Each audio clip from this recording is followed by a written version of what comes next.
Yeah, and thank you so much, Madam Rita. You and Dr. CM and the time we na chop, now only God say don't do. Well, because of that, we've kept our people in the comment section, the people listening to us hanging, although they also enjoyed your presentation. But I think it is in order to say good evening to everybody on the comment section. Tony Africa, we see you. Madam Ame Bright, good evening to you. And Clement Ujo, thank you so much for being a part of this broadcast. Michael Okata, Victor, Organ Boss, and Johnson Emmanuel, Stella Afini, Abuazi. I greet you before. Make I greet you again. Good evening. Now do well. Don Anthony Alice Idehen Agbontai, Madam Peggy Modi, Mommy Sweet, Patient Agian Ruwa, Patricia Enofe. We greet all of now where Nigeria will say make a throw salute for now. Now do well. Keep the comment coming, keep it civil. Who did it again? Debbie Ologoshere, Ohuru Onyenka, God's Child, Ken Sim, Mercy Foster, Teddy Osage, Idehen, and CSL, Timmy Indibi, Debbie Ologoshere, Love Bob, and I was saying great to now everybody for panic, great to now where Stella Affini, Love Maduka, Madam Love Maduka. It's good to see you on the show. Thank you for yesterday. And Peggy Modi, thank you also for yesterday and for the shares. I'm very grateful for that. Pius Monier, Bonso Amorege, Patrick Cosmas, Everline, Arinze Chukwuma, Sendam, Ninja Patriot, Messi Omorege, Alex Edopikin, James Mark, Clement Ojo. Now, good evening. Where. We greet you now. We thank all of you now. Where. And yesterday we threw a small challenge, and Madam Maduka, she complete her task. The same thing with Madam, what will be the other Madam name? I go remember just now. Madam Peggy Modi, yes, they complete the attack, task, sharp. And the other people still try. Today, we will still nominate another people. Make sure say they share this program to at least 5 people for their WhatsApp group, their Facebook, everywhere, all their social media handle. And of course, the first person for that group will be Tony Africa. May we give you work, make you do. Ikpomosa Moregi. So they call on our name, so I go the monitor now. Wanna make sure so now share this program to at least 5 people for now on our social media handle. Mercy Foster, your name don't know. Stella Affini, your name answer yesterday, today, the answer again today. Pius Monye, Bonsa Morege, Patrick Cosmas, Everline, Arinze Chukuma. Make una share this program for 5 people for our social media handle so that make this program they go far. And everybody else that I didn't call, please try to use the like button. If you've used it before, there's no need to use it again. Because if you do, you are actually unliking the program. So also use the share button. The rest of you, please, this is the best way to communicate with the channel. You're actually telling the YouTube bots, the YouTube algorithm, that this channel means a lot to you, that you are sharing it to your friends, well-wishers, and even your enemies. Share to everybody on your contact. In that way, you are keeping our voice steady, you are keeping our voice current, and you are broadcasting our voice far. Those are the 3 ways to disseminate information, to keep information relevant. Yes, let's do this. We have done it before, we can do it again. And let's not forget the target is still 1 million subscriber. As at today, it is over 100,000 and still counting. We can do 1 million, and after that, we go to the next step, which is 10 million. We can do that with the help of all of you. It's very possible.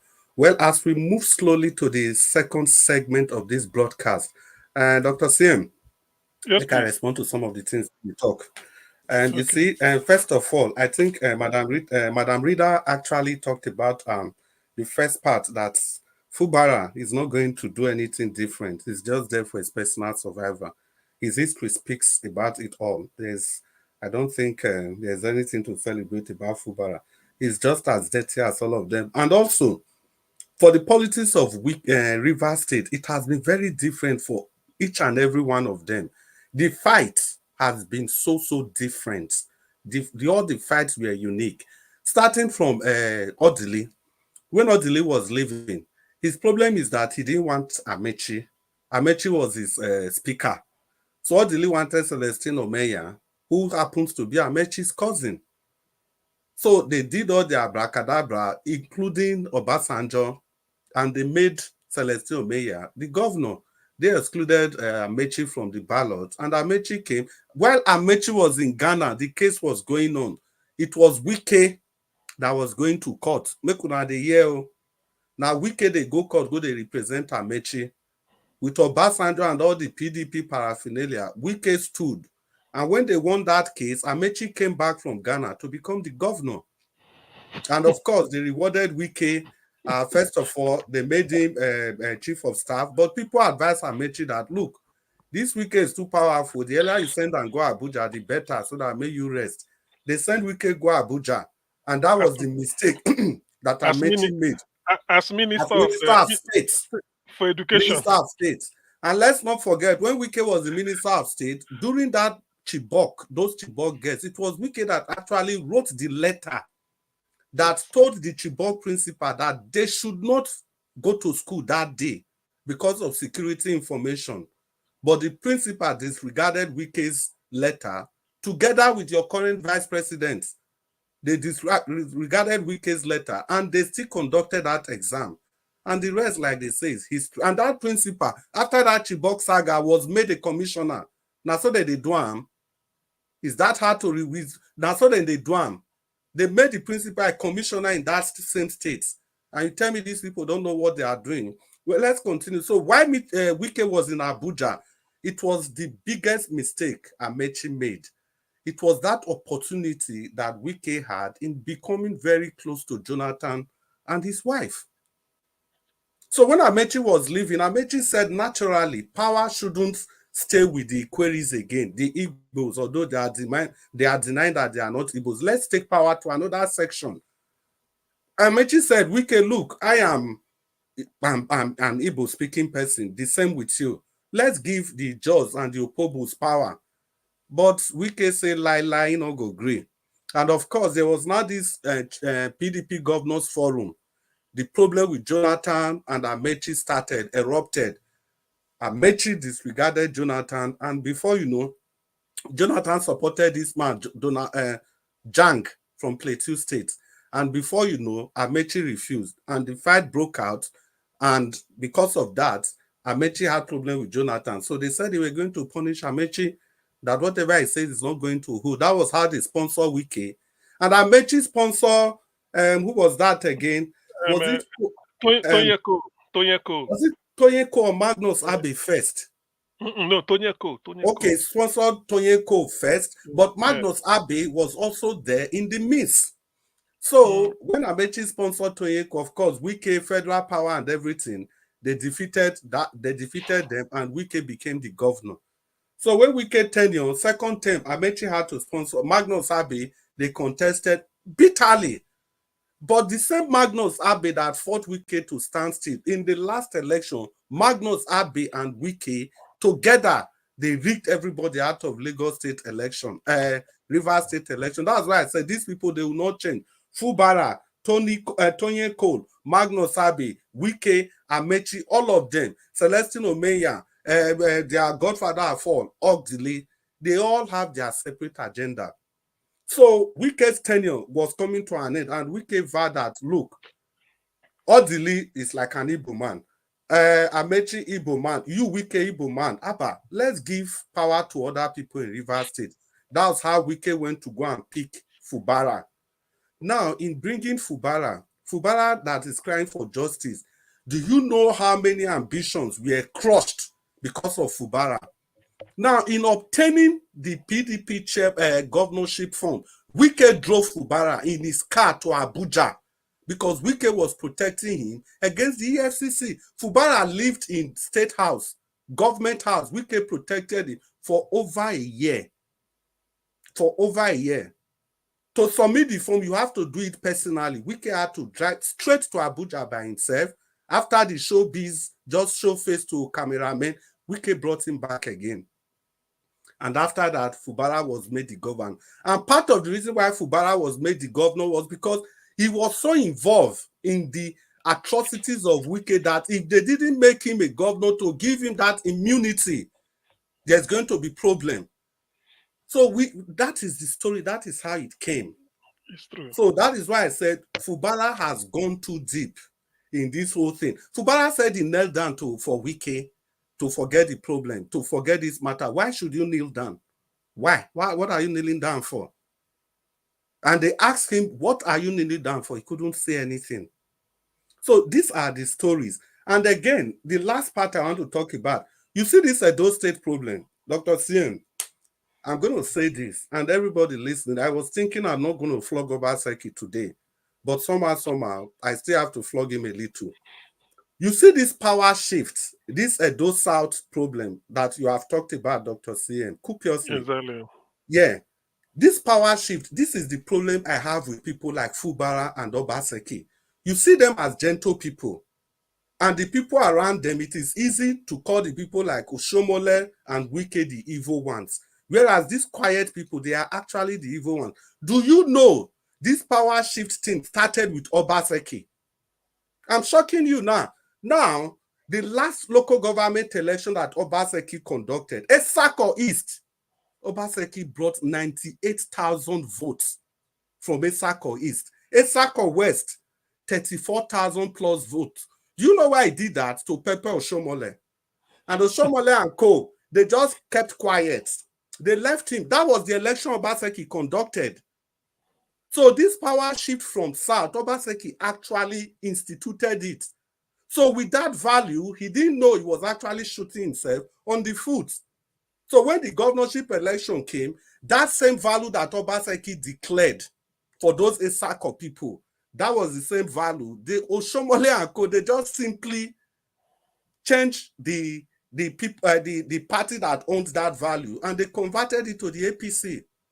So if you see this power shifting, it actually started with Obaseki.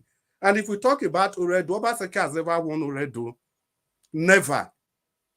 To worsen everything, in this last election, the big forces in Oredo, Ogbede Hama, Urogide was the campaign chairman of Okpevolo.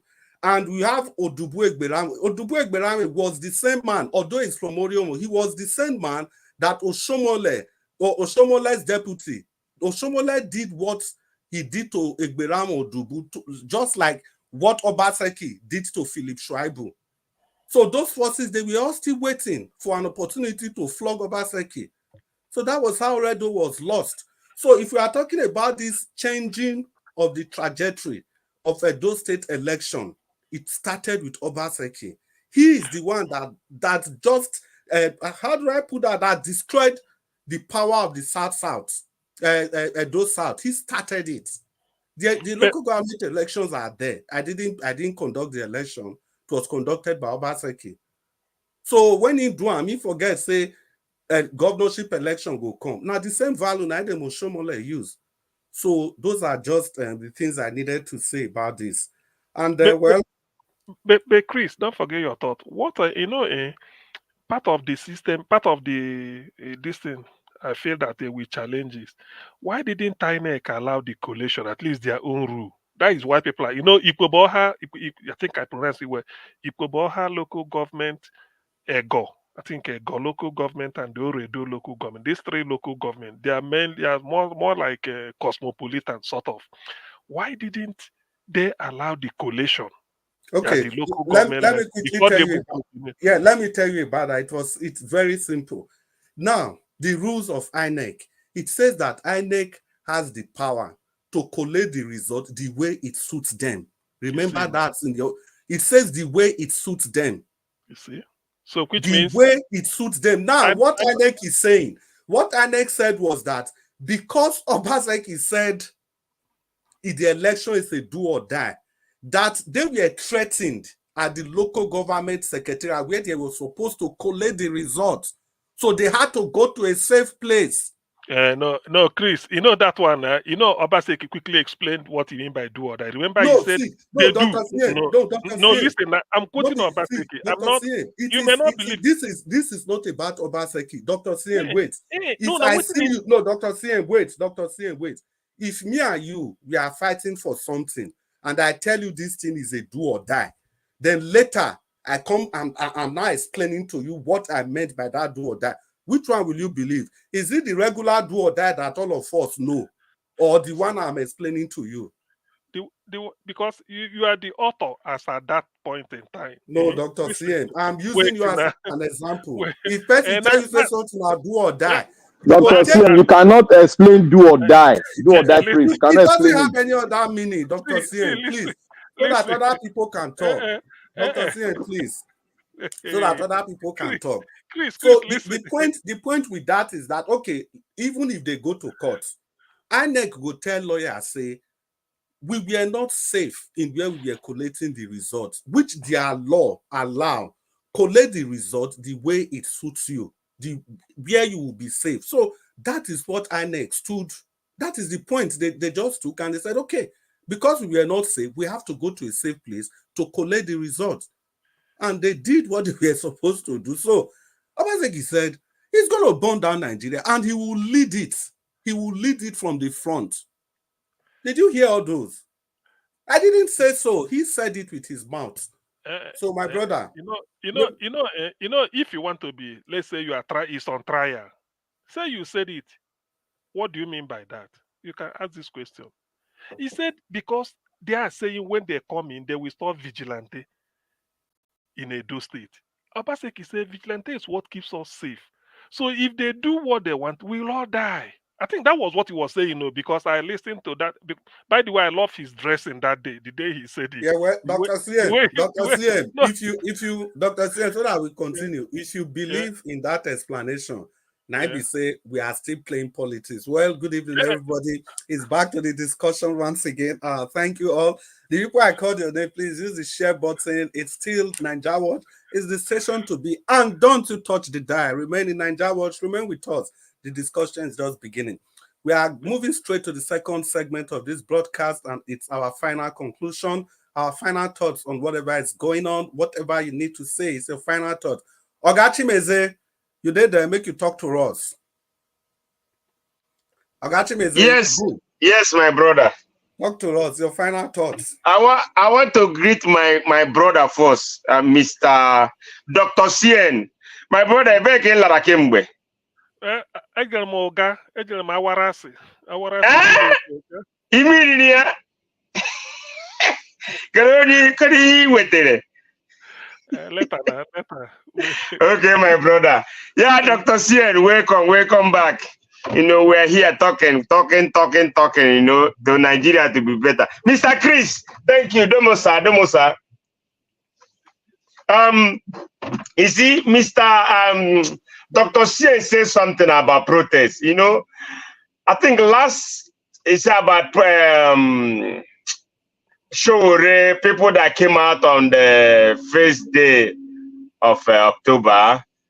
There are not much. See, Nigeria have decided something that we gonna say let him be like this. So, like I've said it, sit at home protest will be good because Nigeria don't want to go out there to get killed or to get fired. So that area, this area will be taken care of. Words, staying at home and protest. Stay at home and protest. That's another line of action. Nigeria gonna go. That one will be good for Nigerians because no one wanna die. Everybody wants he or her life to stay alive. So Oga, will I say that your phone? No, I have 3 gadgets, so calls are coming, but not from this one. Yeah. That's your people from Nigeria. They need money. Continue. Your time they go. They know when to catch you. They know when to catch you. All right. So, in other words, we have to start. I already said it. We have to start, campaigning for sit-at-home protests. Believe me, because everybody want to live in Nigeria. If you tell someone now, come out, say no. I won't come out. They want me. They want them to buy me. You see, so that's the thing. So for me, let us start advocating for sit-at-home protest.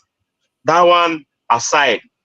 Then let me say something again. You see, when you test free fund, when you test free money, it's sweet a lot. You see, free money, it's sweet a lot. You see, also the thing that happened in Nigeria, this public fund, you know, that these politicians are eating, or party, or even party chairman like as Abure now is, you know, those money is sweet a lot.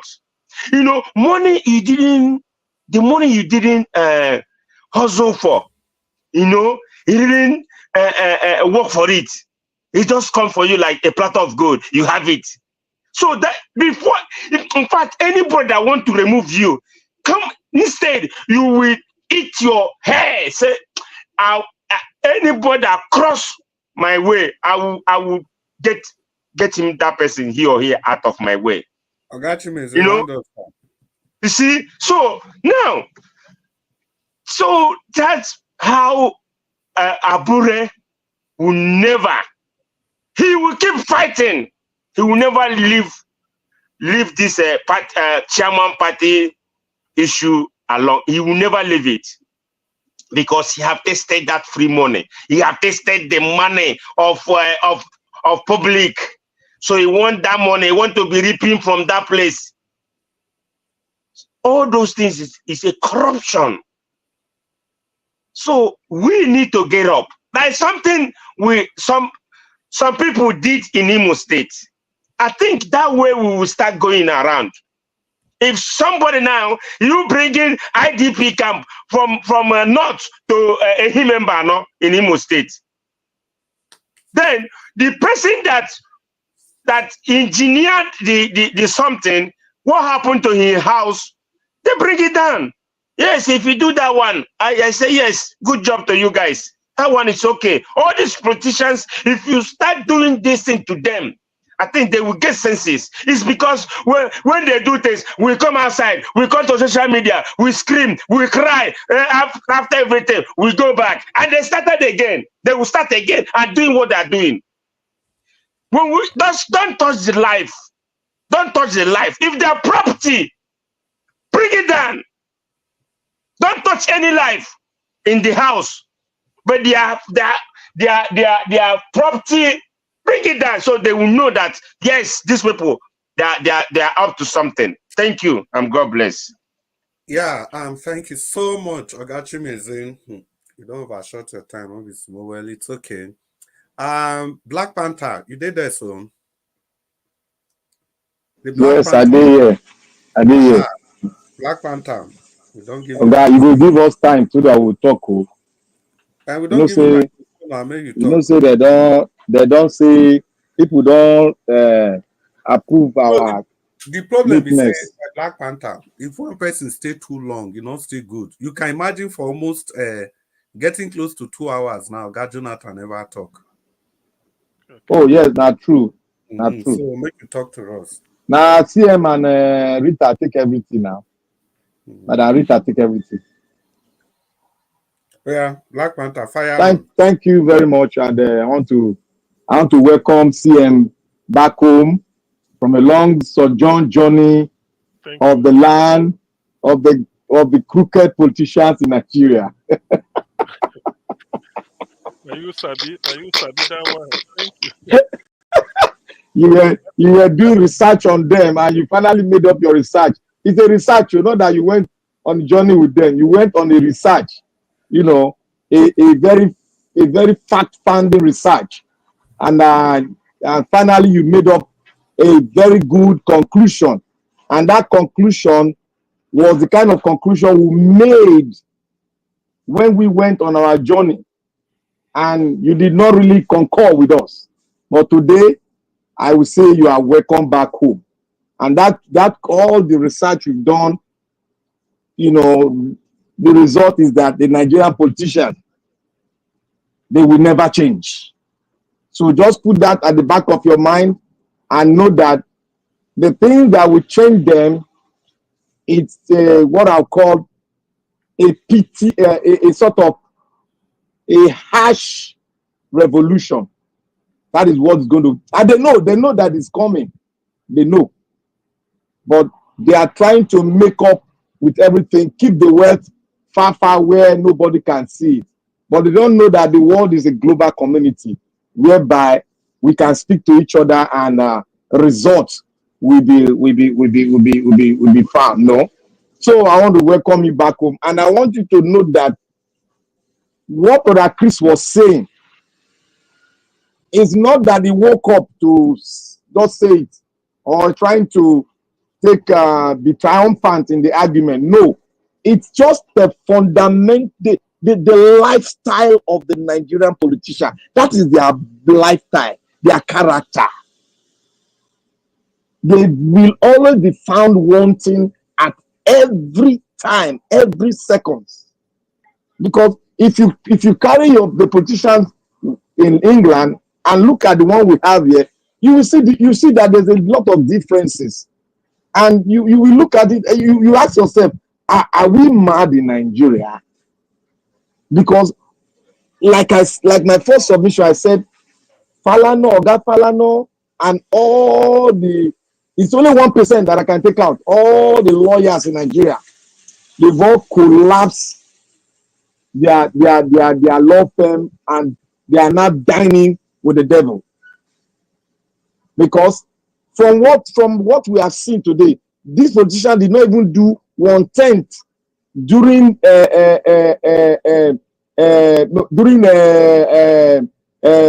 Obasanjo regime and Jonathan regime. And what happened? They started biting.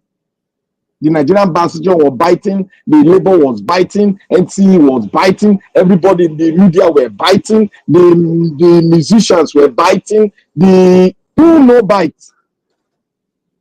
But now, who is biting?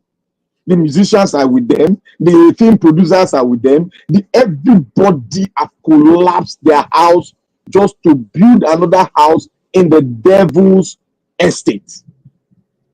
That is what they are doing. That is why I said, I asked myself a question. Are these people trying to give us a sort of an answer that they want to collapse it so that the people that have been saying they are born to rule will collapse, they will see the collapsing, and they will come to the realization that we have to have a country, a new country. That's my thinking, but I have not researched more. I'm still waiting for the way they are reasoning and the way they are doing things, so that I can run my conclusion if they are trying to, collapse it, knowingly collapse it, so that everybody will know that it has collapsed. Then we'll not, right? Since we cannot come on a round table, let us just collapse it. That is my thinking, but I've not run a conclusion, but I'm still watching it, because Falano has just shown me Black a Panther, little bit of the light. Sorry, Black Panther, you are not far off from where I stand too in terms of collapsing it, because from what this prison, I'm trying to say, is there any other country I can be in that Nigeria? There's none. There's none. And then witness this type of thing. Why prison sometimes? That's a say prison wall. Wall separates you from one place to the other. So the prison is like they are in a different planet. Look at what is going on in a prison. Weather is becoming good now. No. Okay, that is just what I am trying to picture, but I'm doing it carefully because I need to hear from the players and look at them, because it takes a lot of research to really know their mind. So I beseech every one of us to start looking at them like that, because we have not seen any John the Baptist. Neither have we seen any disciples that are thinking the way we are thinking. That is why I said we outside are one of the best of the Nigerians that we see have, that can really go in there, talk it, and make a very good. Because what is happening now, a lot of them don't really know what to do, but just to dine in that long table and eat the little from the master's table. So we like one of our brothers said, there must be a mind revolution.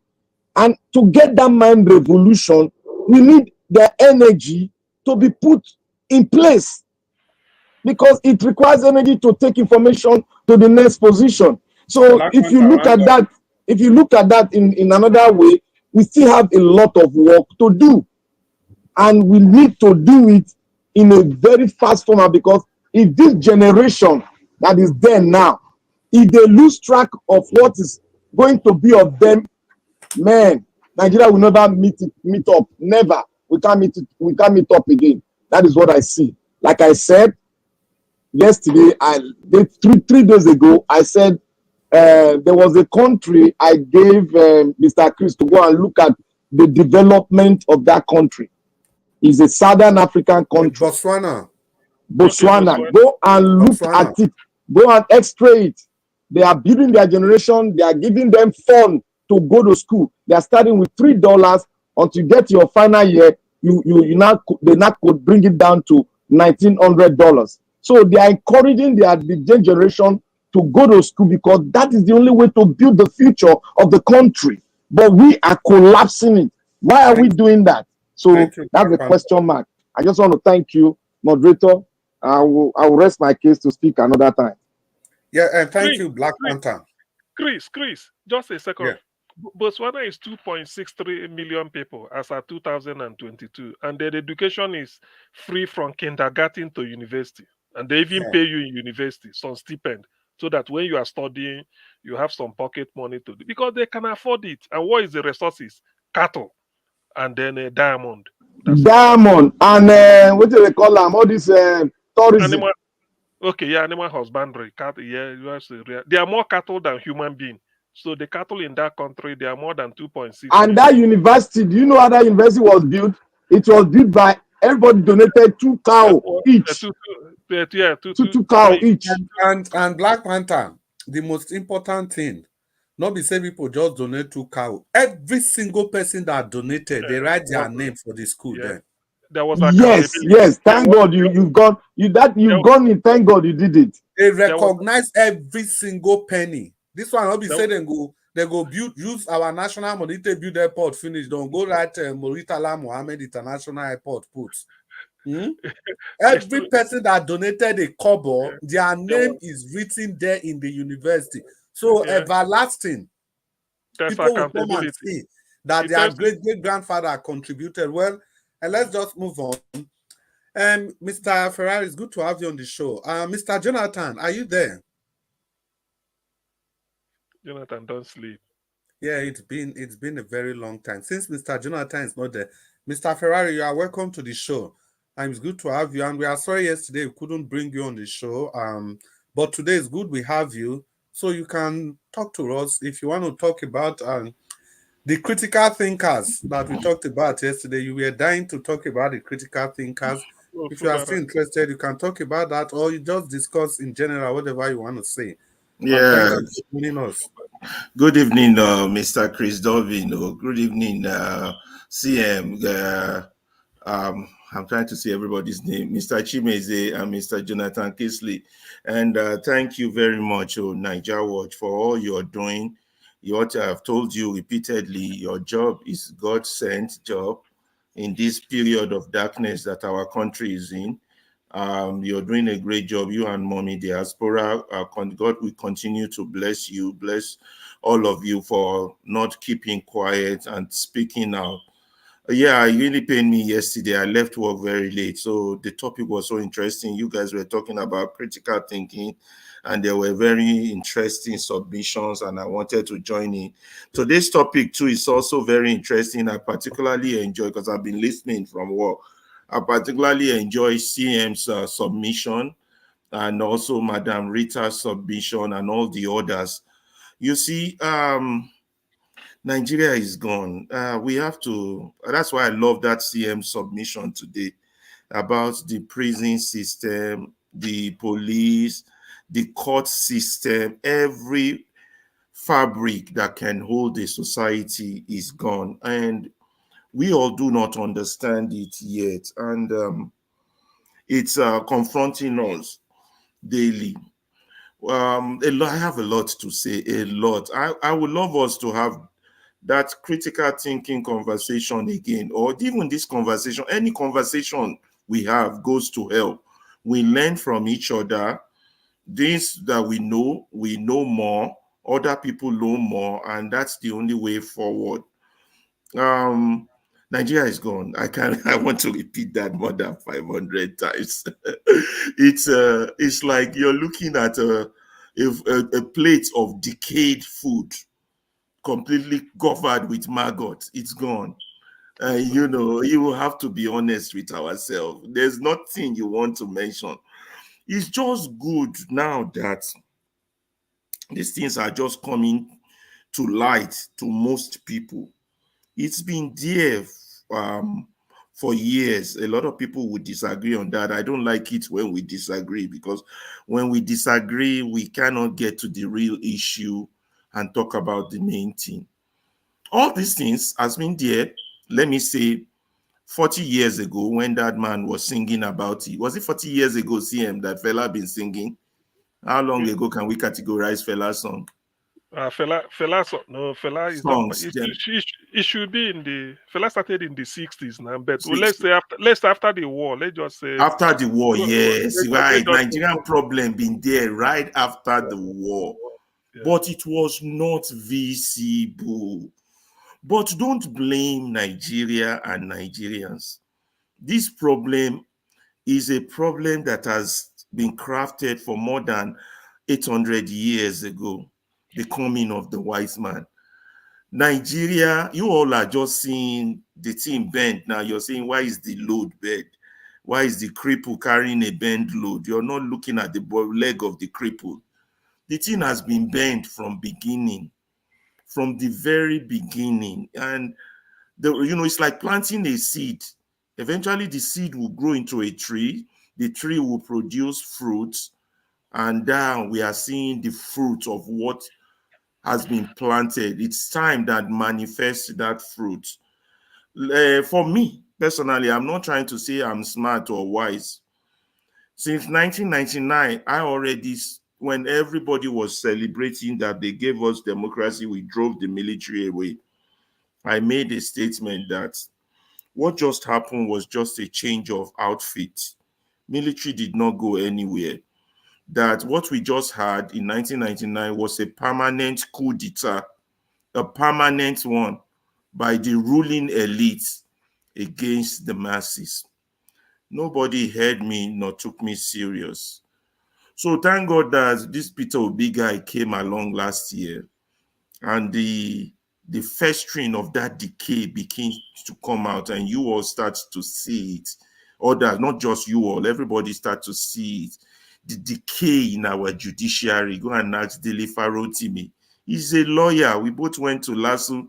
We were in the same set in the last. I was actually 1 year ahead of him. But anyway, he's a lawyer. If a lawyer decides to abandon his law profession because the legal system is gone, you all not thinking deep into that to see what that man has seen to draw such a conclusion. It's not easy for you to go and train to be a doctor and then you just abandon your medicine because you saw the rot in medicine.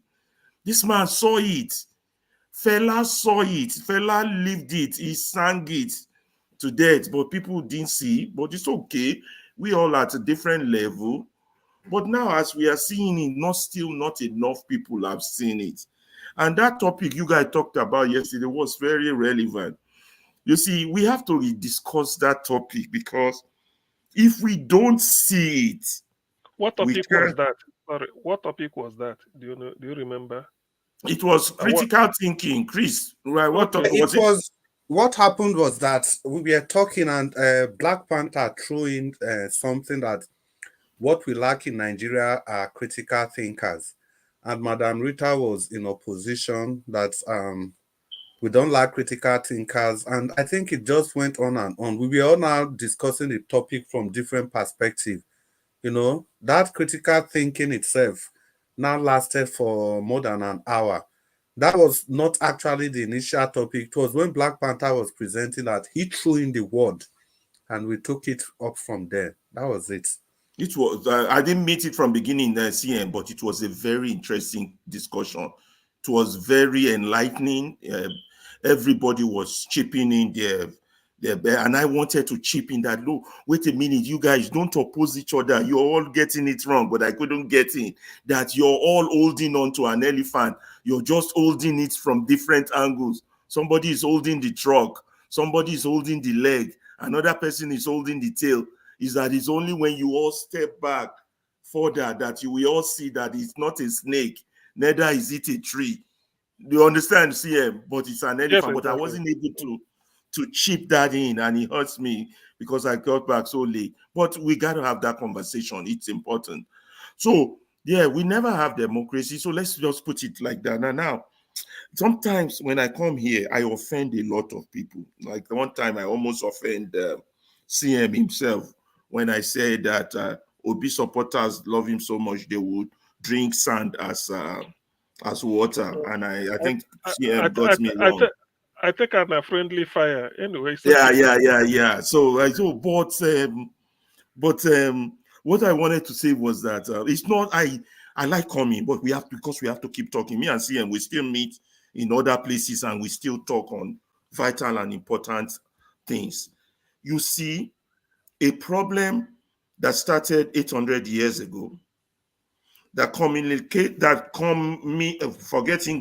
formed into a tree in the last 100 years. I can't think of the word that developed into the last 100 years.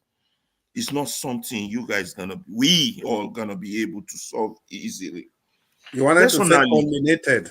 Culminated, that's the word I was searching for. Thank you. Culminated in the last 100 years. It's not going to be easy. Again, Mr. CM and Mr. Chris, and everybody on the panel, can you all just give me a round number on how long it took South Africa to get rid of apartheid? Apartheid. I think it's about 50 or so. No, I think it's about maybe 60 years. 60 years. Yes, it should be. Just think. I want you all to think. Apartheid. Okay. Let me do a bit of. Do the maths. You want to rearrange the numbers. Let me say a bit of conjecture. As that when Zeke and Tafawa Balewa were in power, Mandela was in Nigeria as on exile. Later he went back. So apartheid has been then. So let's say from 60s down to 1994 when he became prime minister. I think that's when apartheid I can say it died. That's so when we'll give it a round number, almost 70. So let's give it the round numbers. If you look the age of Nelson Mandela, so let's say let's take 5 out of it and put it 75 years. Okay, 75. I'll go with 75 too. What do you think, CM? 80 or more. You think 100? It's been there even before. I think maybe it's even 100 years. Yes, I think 100 could be 100. Yes, anyway, let's just stick with 100. Let's stick with 100. You're right, okay, wait, there's a book. Just let me, because before you go, there's a book called Mind Boy, written by Peter Abrahams, African Writer Series number 6. So it was written around 1905, and then there was apartheid because it was in their minds. Oh, there was apartheid in 1905. I didn't know. I didn't even know when it started. Mind Boy. If you look at did it start right after the Second World War or before? I think before then, because it's before that. Oh, no, what Shaka Zulu is before that. Yeah. I saw Shaka Zulu, but I wasn't sure if they had apartheid during Shaka Zulu. I think that was when they first arrived. That was their things fall apart. Shaka Zulu was their own things fall apart. Our own things fall apart. In fact, what even no, sorry, Shaka Zulu that was the real historical stuff. I know. As Shaka Zulu is to South Africa. Madam Rita, what I'm trying to say is that as Shaka Zulu is to South Africa, so is things fall apart to our own story. I disagree. I disagree. I can say Shaka Zulu to Obure's story because things fall apart is just about a village and the things that happen with Ikemefuna and Okonkwo and all that. I know, it's completely different. General depiction of the coming of the white man. That's what I'm trying to get at. Oh, okay. If in that aspect you're right. Okay. Yeah, it's just in the general, the coming of the white man. I may even say because of we are looking for figure, like what Rita said, yes, it may even be more than 100 years. Because why I'm saying this is that when we started knowing appetite in the way it is, not like it's when people started agitating to decolonize it after the Second World War, when most African countries are doing a nationalist movement in Nkrumah, in Yeah, Ghana, Zik, and yeah. they started. So that is when you're right. Dr. Sam, I don't know if you are frozen. I think Dr. Sam just that our people in South Africa, when will they be free? But we have to feel so that was it. So it should be. Yeah, technically, it has always, like Dr. Sam said, after the Second World War, I think there's this party that came to power in South Africa, National Party. They now instituted apartheid. They now instituted it. Before, it has been there, just like we have this inequality in the Nigerian system. Yeah, I'm going there. See, I'm going there, Chris. That's why I brought up South Africa. I was going there. So when the National Party came to power in 1948, they now institutionalized it. Okay, and in it started like that. So let's just say 100 years, right, or more? Yeah. 100 years. Continue. Okay. Yeah. So if apartheid took 100 years to dismantle, what we have, and you all might disagree with me, what we have is exactly similar to apartheid, but it's not based on color. It is not based on color. Take color out of it, but it is very, very, very similar to apartheid. Madam Rita mentioned it also today. Me, I call it big manism. Madam Rita used about 2 or 3 words today to describe it. It just didn't happen. It's been coming from the day the white man landed. It's been coming from the day they amalgamated Nigeria, the northern territory. I hate those words, and southern territory. And me no fit pronounce word that begging. You understand? It's been coming, but nobody saw it coming. Now, what we have, I call it big manism. It's easy to call big manism because it was easy for me to recognize when people started naming generators. I better pass my neighbor. But if I tell you the history of how I got the word big manism, you will laugh. But for general purpose of those listening to us, I think in the books, in textbooks, and in anything, they will call it feudalism, and then the few names that Madam Rita mentioned earlier. I can't remember. Kakistocracy, something that put one man above the other. It's Christocracy. We often call them anything, but if we put them for PG, where our people go feel understand that it's a system that puts one man above another.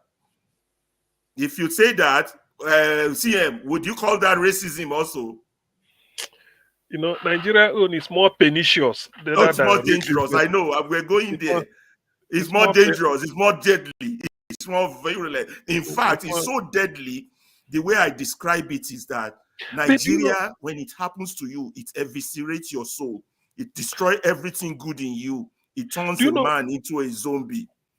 It turns you into a zombie. You know what a zombie is? Have any of you ever watched Game of Thrones, where the Night King will kill all the soldiers and then he will raise them up, and now they start fighting for him? That's exactly what Nigeria own is. Ferreira, why Nigeria sometimes it is frightening to me, not that it's pernicious, not that it's more than that, but when we are talking about appetite in South Africa, all these things we are comparing, at least that appetite, you can see the entire country, at least they are developing infrastructure wise. That's true. Only that the blacks are denied their right. Yeah, right. That's true. To vote and then to be part of the economy, the politics. That is just like you ostracize them. That's true. But overall, the country is not lagging backward. The education standard is still high. Everything is still going. But Nigeria own is that we are sinking and everybody is sinking. That's why I use the concept of the Night King. The living dead, where it is worse than slavery. In South Africa, where you can say they are slavery, but our own is the living dead. everybody is sinking. You see, that is Oga Ferrari, Dr. CM, please. Mr. Ferrari, The Walking Dead. The Walking Dead, Dr. yes. CM, Dr. Yes. CM and Mr. Ferrari, please let me make this little interjection. Yeah. You are laying a very solid background. I think if we can reduce the interjections so that you can land, so that you can give a robust story, so that everybody can follow. Yeah. Okay. So I said that the problem started 800 years ago when they came to Africa. Their primary mission was not to discover River Niger like they told us in school. Their primary mission was to take our natural and human resources. So everything that was set in play for that purpose. If you need backup historical readings, go and read Dele Ogun, the fatherless people, children. What's the title, CM? Fatherless children, right? Yeah. The father, go and read Dele Ogun. So everything was set in place. So now here comes Lord Lugard. I beg all of you, please, if you can Google it, go and Google what Lord Lugard wrote about Nigeria. Yes, he's a racist, but I go and Google and read it. I can't read it here. It's too offensive to read, number one, but as offensive as it is, Mr. Dublin, Mr. Chris, it is so true. Can I just interject? I'm breaking the rule I just said. Is it what he wrote about the different regions? Both what he wrote collectively and the different of Nigeria as people, as the native one. Then he now did another writing of each tribe. Oh my God. And everything he wrote, Mr. Ferrari, do they apply today? The answer is yes. It's like DNA copy. It's like he saw the future, Nostradamus. It's like Nostradamus. Now, exactly as he right 100 years ago, now it happens today. He wrote it 100 years ago. It's like Nostradamus. It's like the man who saw the future, the racist who saw the future, because Lugard himself is not a good person. But what surprised me about this British is this. This thing is sensitive. What he wrote about South, East, and North, why would anybody, with what he wrote down about those three regions, why would anybody in his right sense join us together? Exactly. That is the wickedness. That is wickedness. If you see what he wrote, he said I can't say it here because we are sensitive and Nigerian react. What he said, anybody that is joined to the North will never have development. He said the bad things about the East. He said bad things. He said the West. Bad things about the West. These are things that I'm not proud to repeat, to be honest with you. Everybody should just go do their own research and Google it. Ones. He said the West, they too like celebration. He said that about the West. Then he said that about the West. You can reduce the West, but just make I talk on myself. I be make me Chris talk. You see, in the North, I go just give the snippet. He said, you see, as the Northern people be so. He said they be follow. The only thing you just need to do, if you feel catch their leader with whatever the leader say, you don't be in charge of the North. Then he said for the East. No, you missed one part, Chris. He said anybody that join with them no go get development. Of course, you don't talk that. Madam Rita, you see this thing, man. It's not different from what Chris no one punctuate the thing. He said they are too sensual. SENSUAL. They are too sensual. You can imagine the population explosion. Yeah. You mean that they love to go to the other room a lot? Is it Yoruba you're talking about? The West? No, let me. Okay, you know what, Madam Rita? Leave Chris and CM alone. Let me Google it. Since I'm in front of the computer, let me Google it out and read it to you. This thing is okay. bad. I beg. We won't know. I beg. Who is sensual amongst all? Let's know. The North. The North. With the thing this man wrote, you have to wonder, why would anybody in his right sense join this country together with this type of reports that he has about the countries. You understand? So let me read the see if I can quickly find it. Lugard, Lord Lugard. And you sure, Rita, you want us to read it? You know, get us in trouble like this. I am ready, I beg. Please read it to me. Everybody block your ears. In all sincerity, I think, Madam Rita, I think it's something you can Google easily and it's read. Something you can Google. It's there on Google. So people allow Mr. Ferreira talk now. No, This interjection.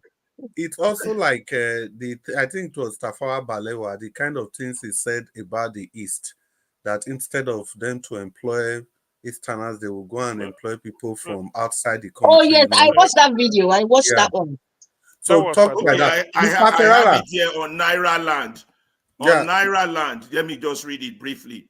Which one should I start? Let me start with the Igbo. He said, Igbo, these people are predominantly Eastern Nigeria, are fiercely rebellious with no regard for authority, though industrious and religious, in deference to the objective of Her Majesty and the Crown. They are highly dangerous to be trusted with power. Then about the Yorubas, he said, Lagos has for 20 years opposed every governor and has fomented strife and bloodshed in the hinterland. I have spent the best of my life in Africa. My aim has been the betterment of the natives for whom I have been ready to give my life. But after 29 years and after nearly 12 years as governor here, I am free to say that the people of Lagos and indeed the Westerners are the lowest, the most seditious and disloyal, and the most purely prompted by seeking money motives of any people I have met. Then he said this about the Hausas. The Hausas, Fulani, has no ideas, no ambition, save such as sensual in character. He is a fatalist, a spendthrift, and a gambler. He is gravely immoral and seriously diseased, that he is a menace to any community to which he seeks to attach himself. That is too deep. It's on nairaland.com. I'll copy the page. Jesus Lord. Hi. Yes, now I don't read and take myself. I know about all this. This is deep, my people. So when we talk problems, we're talking of a problem that have existed more than 100 years ago. So you can see the wickedness of the British. You saw this. Why in the world would you join these people together? Then they claim to give us independence. That one too was a lie. If you ever read the new book that man again is writing, Daily Ogun, how people put their head in the ostrich, it details how the Civil War started, who engineered it, how the British had it all planned from day one before they left, how the so-called 1963 constitution they claim to give us was not written by us. In fact, there's so much secret and truth out there that Nigerians are not even aware of. How much more to deal with. You understand? So people who are now doing research are bringing all this thing out to the fore. So Nigeria is not Nigeria for us. It was created as purely as a business for the British. The war we fought against each other was engineered purely by the British, and the hatred we have among each other were generated for the purpose of them cashing in on their cow, which is Nigeria. So knowing this historical background... Mr. Ferreira, yes. Sorry, just 10 seconds. It was a business before now because it was never called Nigeria. There was a name they gave to it and it was handed over to that company. It was and that's exactly what... That was that you see, this picture is the same picture in the police emblem. Mr. Ferrari, this picture, this picture is the same picture with Botswana. They handed Botswana to a company headed by the Queen. The same picture, that's the same history they have. But their issue was that their own solution was that they were not multi-ethnic group like us. But they were being ruled by a company. They handed them to a company. So they were just like a factory. So now let's talk about That's good. Now let's talk about the Nigerians in the story. Let's leave Lugard out of this. So they pretended to hand over to us, generated our own civil war against each other, planted every story you've heard about Nigerian civil war, majority are a lie, particularly if it's coming from our government. You go write that down. The truths are out there. It wasn't an Igbo coup. Abure conference was agreed upon. The British found a way to engineer it. Anyway, all the officers that were first set of Nigerian cadre officers were all British trained. They were trained for one purpose only, to keep that British hegemony over Nigeria.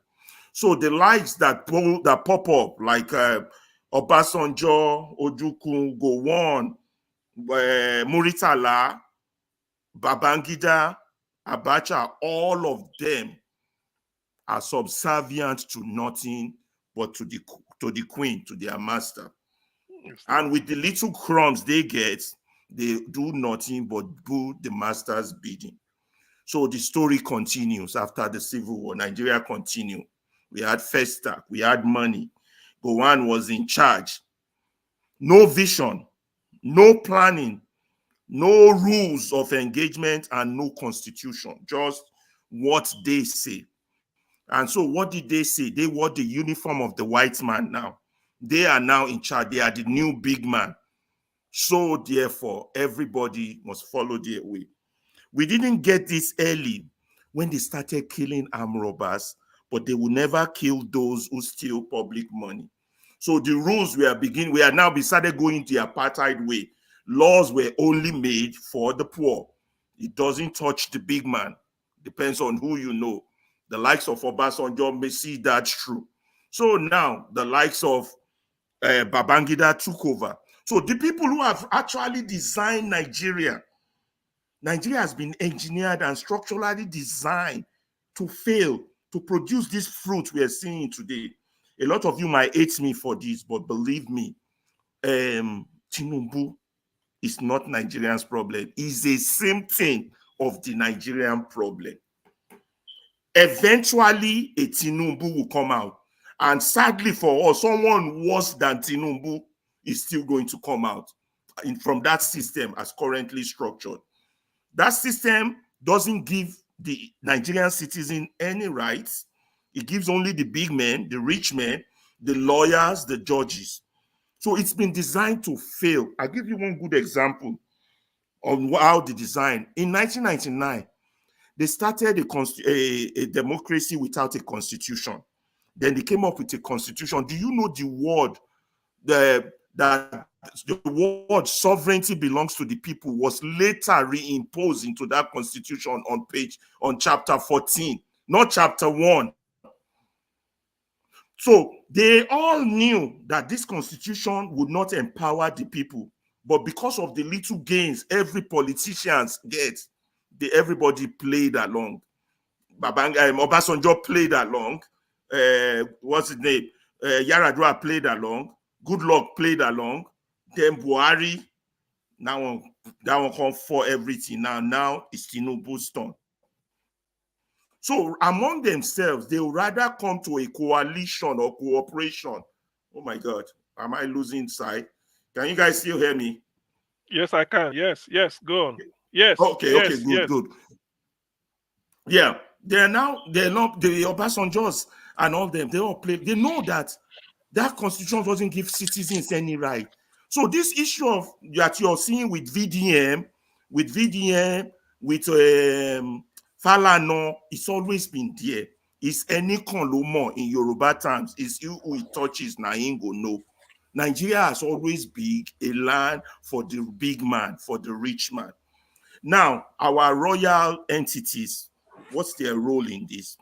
Since the British took away all the royal fathers' power and even make a pure local government chairman more powerful than in order for our royal fathers to survive, they have to go along with whatever the government say, because they know if they oppose openly, they might even lose their own crown.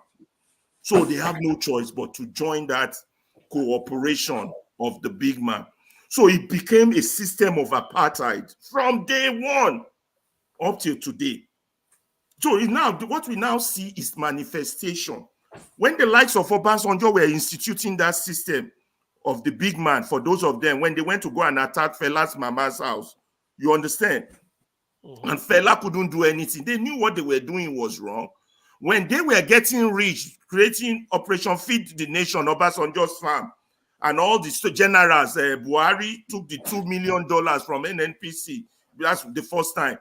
They all knew what they were doing. What do you expect the policeman on the road to do? He too has to make his own survivor. So he too started collecting bribe. Now it has gotten so bad now that even the judge collect bribe. The prison warder collect bribe. Everybody has to collect bribe to survive. So that's what I mean, that the system turns people into a zombie. It turns you into either a criminal or a slave. And we have pride in that country. Nobody wants to be a slave.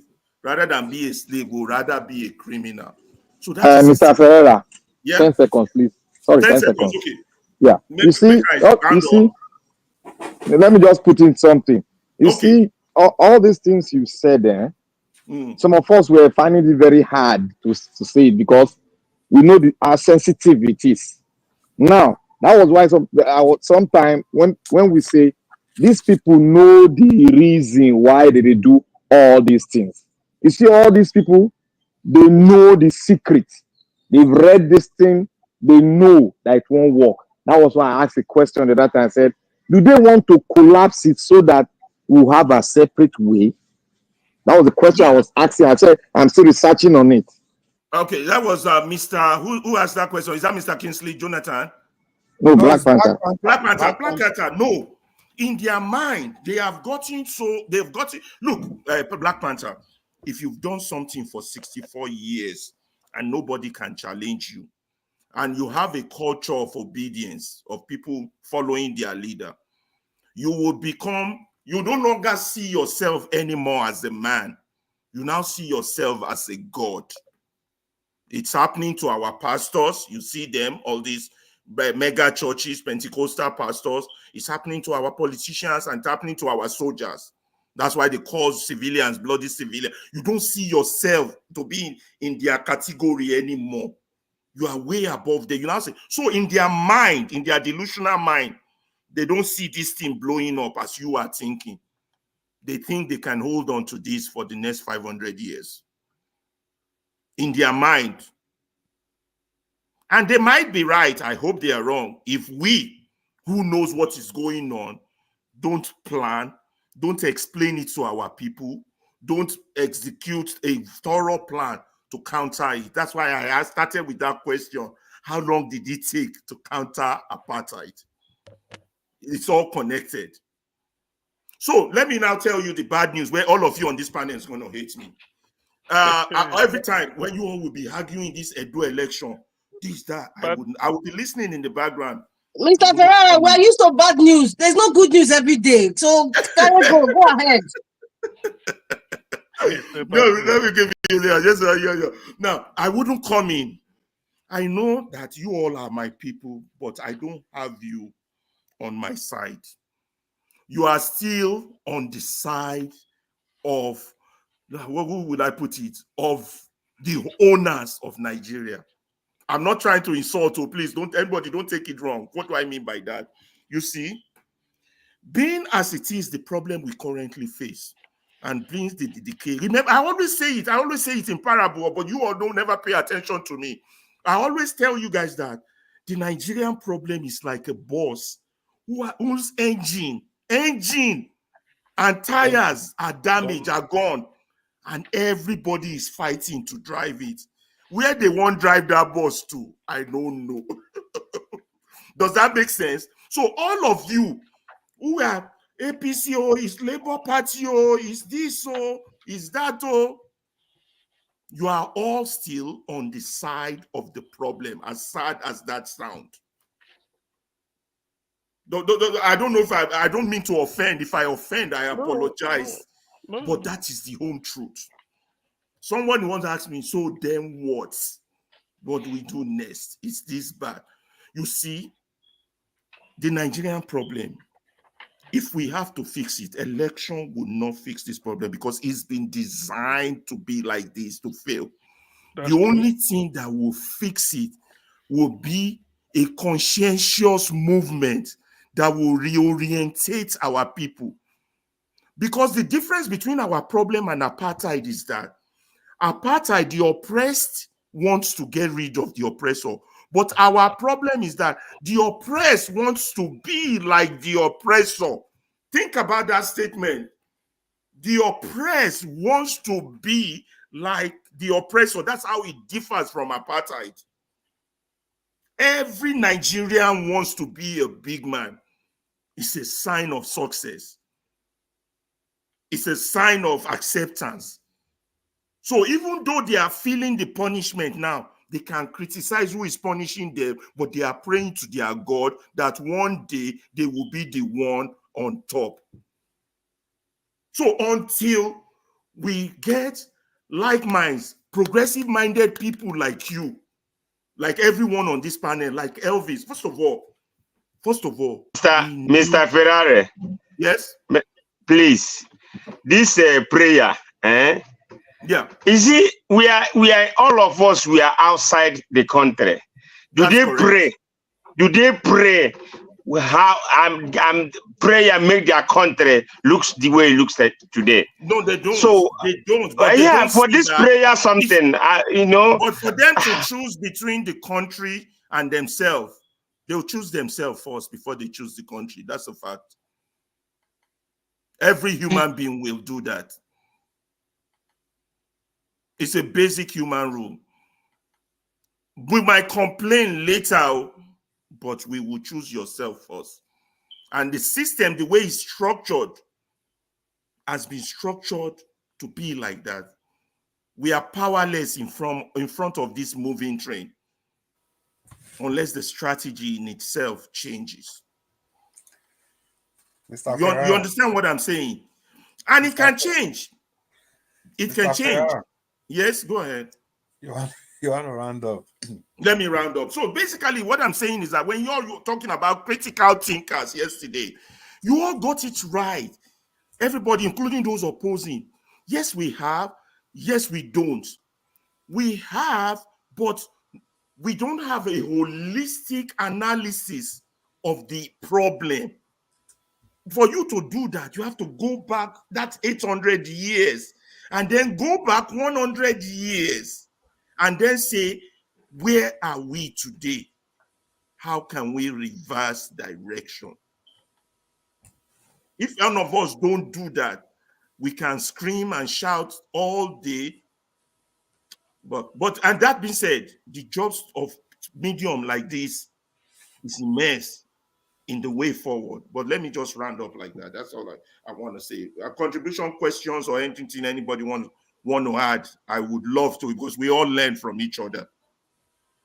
Yeah, well, I think for me, Mr. Ferrari, Dr. Sim, please, if you just hold on. Mr. Ferrari, I think you've basically touched on most of the things we've been saying here, but I think the part you missed is this, concerning election. If you had listened to the submission from the majority of us like 3 days ago, I remember, or 3 days ago, our submission was this: if election is going to continue like this, for me, I'm not going to participate again. And I think some other people also follow the same path, because it's obvious now that these people, they are not ready for anything. We were thinking, especially we from Edo State, that, Edo State is just like a catchment area, and we could, kind of shield the state from whatever is going on at the national level.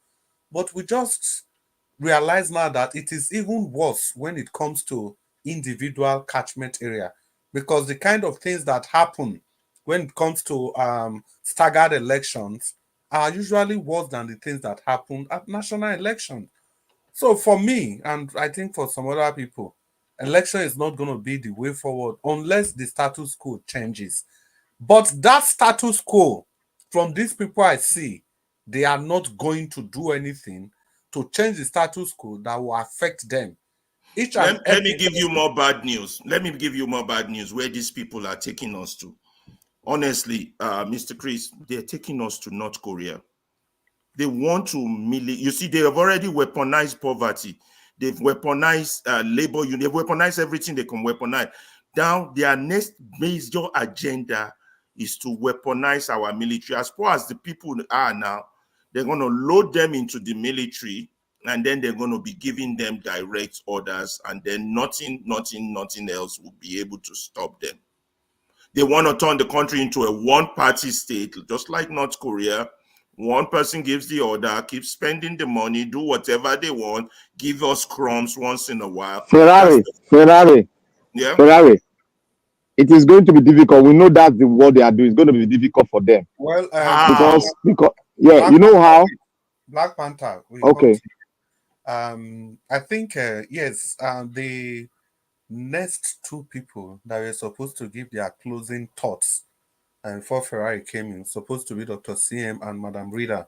And Madam Rita, if you want to give us your submission now, let me not use the word closing thoughts again. As submission, and based on whatever you feel like, and if there are things you need to kind of interrogate with what Mr. Ferrari has deposited. So, Madam Rita, if you are there, you want to talk to us? Yeah, in fact, I just felt like as if Mr. Sorry, good evening again. I just felt like Mr. Ferrari just continue speaking.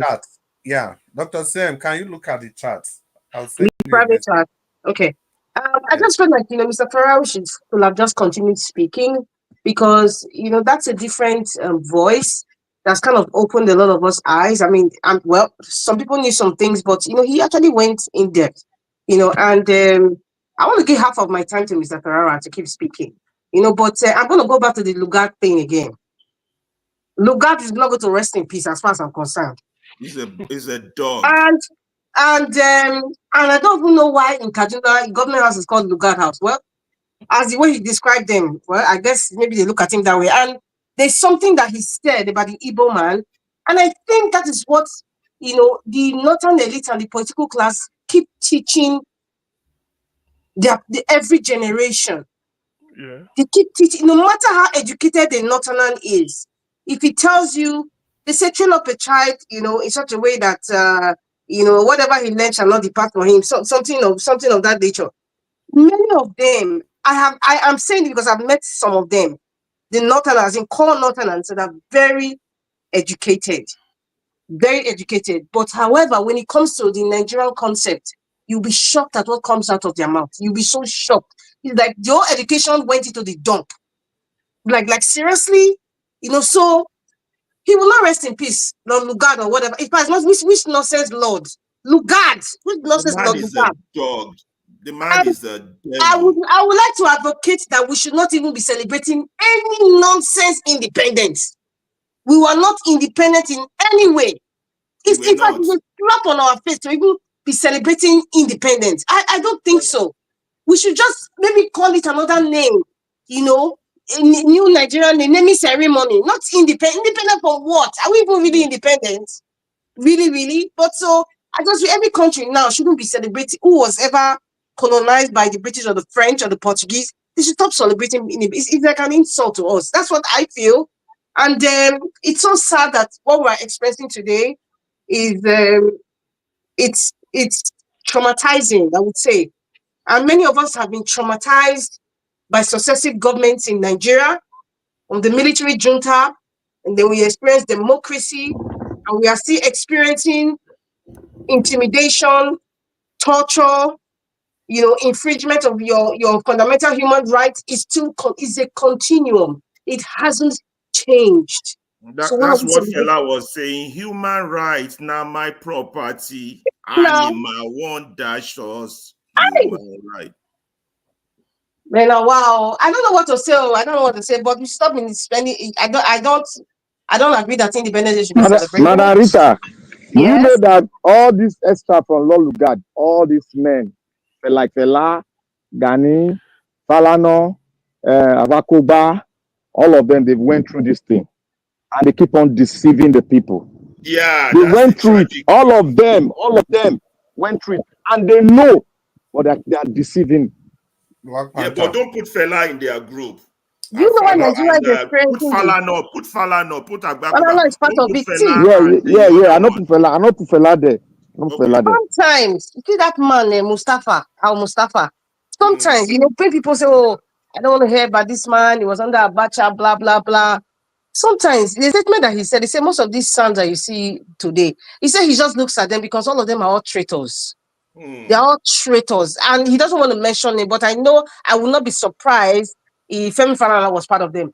But anyway, going back to the Lugard thing again, you see that thing that he wrote about the different tribes, you know, based on his 29 years experience living in Nigeria. I think that was poisonous. It is terrible. That was a poisonous venom. And that poisonous venom is what has led Nigeria to what it is today. You know, you would have submitted that thing to their intelligence people in England, and they say, "Oh, perfect! This is what we need." So they know where to strike. Yes, that's it. That was poisonous, and it needs to be addressed so that healing can come to the land. So that it will not be addressed, though, because if it addressed, trust me, Nigerians will be doing a lot of things with the British government. So trust me, you know, and they will do all sorts of things that we can't even imagine. But it will never be addressed because many of the elites and political class feed off it.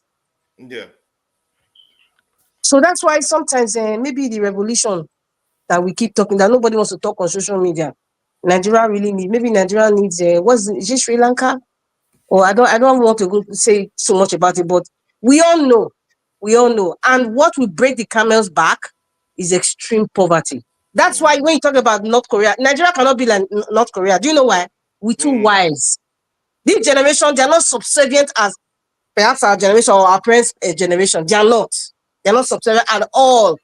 We're too wise. And that's why you see this big manism. Everybody wants to be a big man because it's a sign of being successful or I have arrived. So nobody wants to be treated in such a way that, you know, you start to beg and no. Nigerians are not like that. It will be hard. Nigeria cannot be North Korea, but the most wicked people in this Nigerian society are the supporters club of the oppressors. That's our problem. That's why I always attack the elite. If that is our problem. Like, for example, the elite, like for example, in but Ferrari, before you make that point, you understand that this supporters club Madam Rita talked about, some of us that think that we are actually doing Nigeria a favor, we are part of this supporters club. Like taking part in this election that we already know they are going to rig. You think you are trying to deepen the democratic process. Actually, you are part of this supporters club.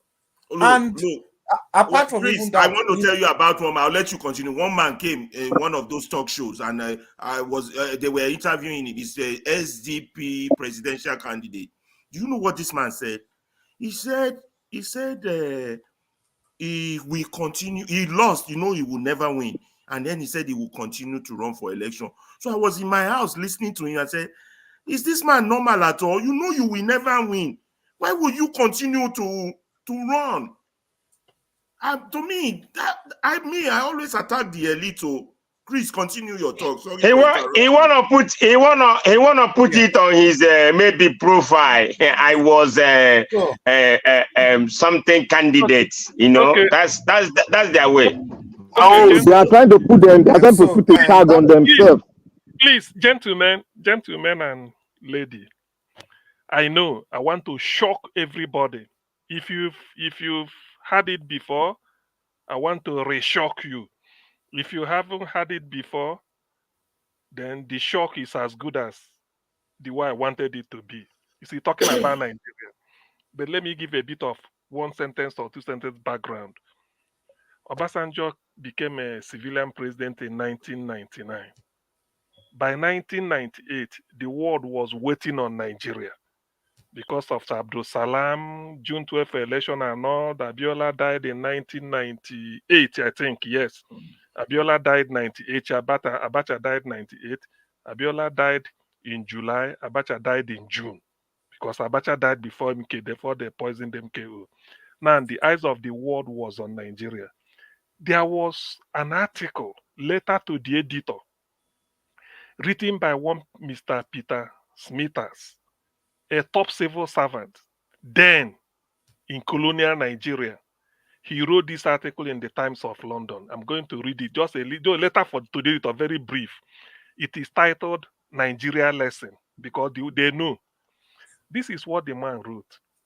He said, he was writing to the editor. He said, "Sir," that is the greeting, "Sir." And the article was written on 15th July 1998. Note, 15th July 1998. Abacha died in June, I think June 7th, 1998. Abiola died July 6th or so, 1998. So around 10 days after Abiola died, this is what the man wrote. That was on 15th July 1998. Let me read it briefly. "Sir," he was writing to the editor, "during the negotiations for the independence of Nigeria, the view of the Secretary of State at that time, with which I agreed, was that in Nigeria, we should attempt to put together a large and powerful state with ample material resources, which would play a leading part in the affairs of the continent and of the world. This was attractive, but it involved forcing several different ethnic and cultural groups into a single political structure. The negotiations was complex and very difficult. The chief problem, as I remember relating significantly, to the control of the police and the military. In the retrospect of 40 years, it is clear that this was a grave mistake which has cost many lives and will probably continue to do so. It would have been better to establish several smaller states and a free trade area. In exculpation, the English word exculpation means the act of being free from guilt or blame. So in exculpation, it must be said that we did not then have the examples of the collapse of Yugoslavia and of the Soviet Union before our eyes. It should now be clear for all, but they willfully blind, to see that it is extremely dangerous to force diverse racial and social entities into a single rigid political structure, such that which is being built upon the foundation of the Maastricht Treaty. Recent history suggests that it would be best to complete the development of the common market and to call a halt to political integration in Europe.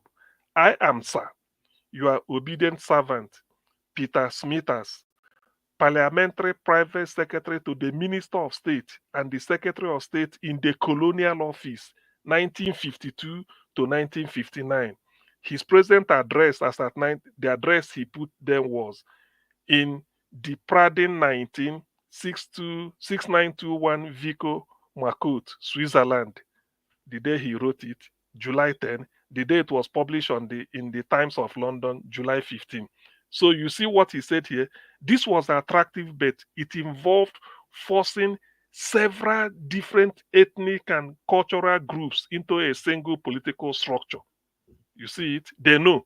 So they know. So what I'm saying is that please, everybody should copy this link here so that you can go and help. After reading that was when I knew. This was 1998 because they knew that it is difficult. So Abiola died in 1998 July.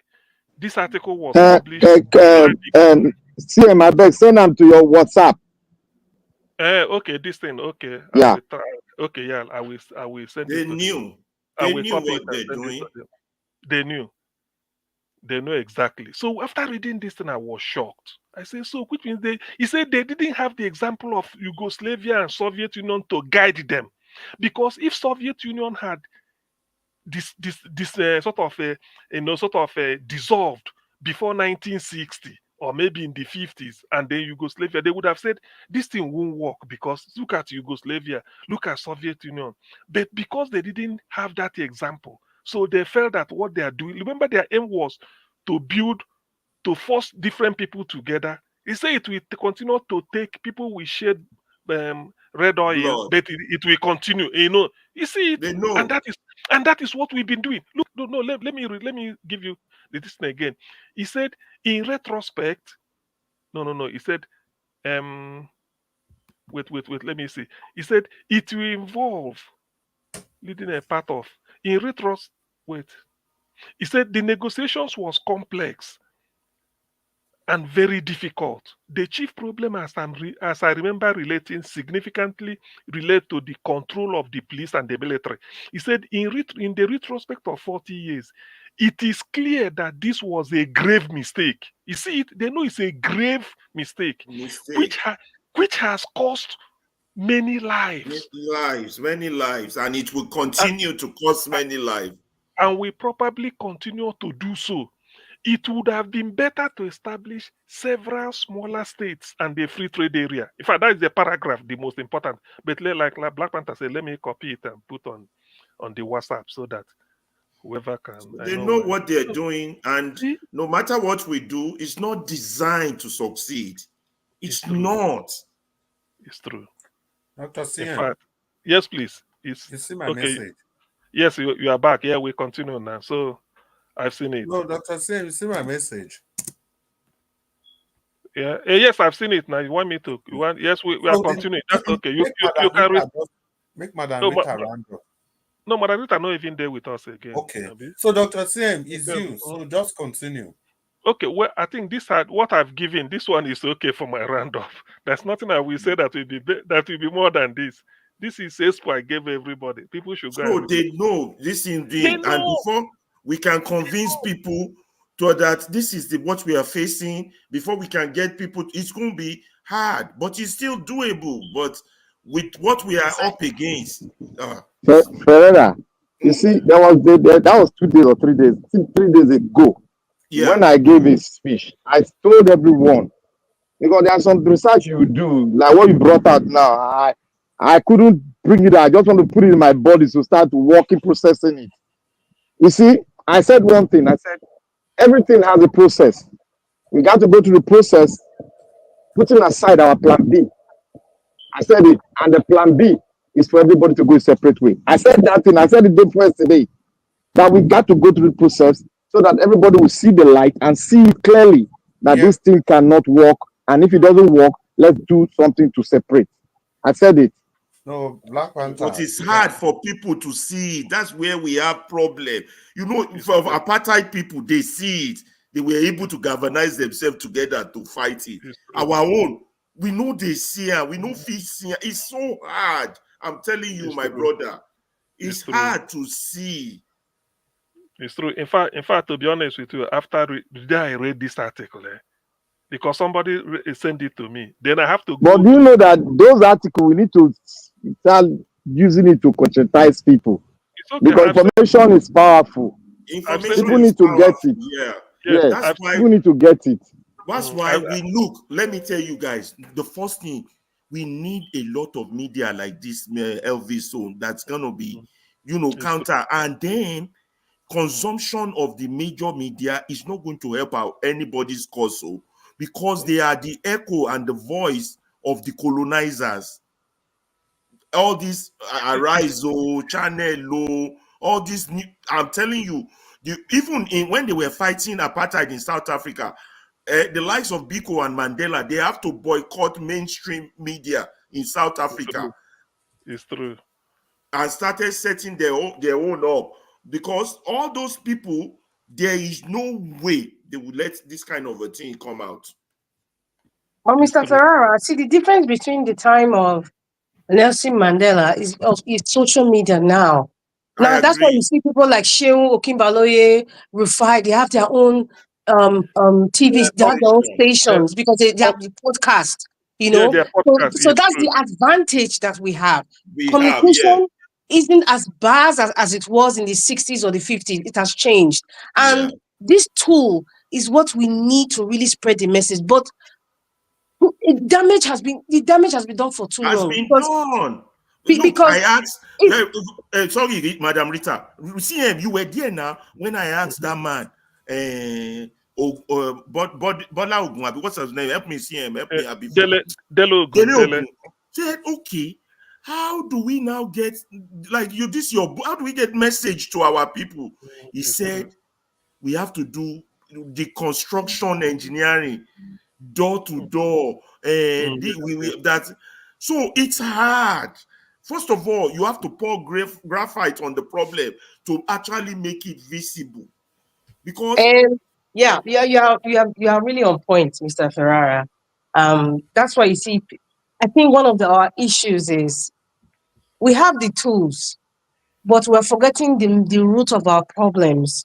What we're looking at is every man that will come out now will be like Nnamdi Kanu, marginalization, or you have the Arewa person will come out, or the person from Midwest Republic will come out, or the one from the Southwest will say, we are Awolowo, or Yoruba, Sunday Igboho will come out. But we are forgetting that even if everybody's coming out and agitating for their own section, problem, because we are not even united amongst our so-called tribe. Thank you. So Uganda has spilled the poison already. It is not left for us to use the social media, this mode of communication that is almost free. God bless whoever created Facebook. Mark Zuckerberg, whoever, all the people, Instagram, Rita, TikTok, there's all another of them. God obstacle bless you them. forget. Rita, religion. How we want to do that? All these beliefs, God will do it's it. all part of it. It's all. I just mentioned the tribe thing, but religion obviously is all part of it. But majorly is this tribe thing. That is what really hurting Nigeria. Is this tribe issue? Some people unconsciously don't even know that they're even supporting.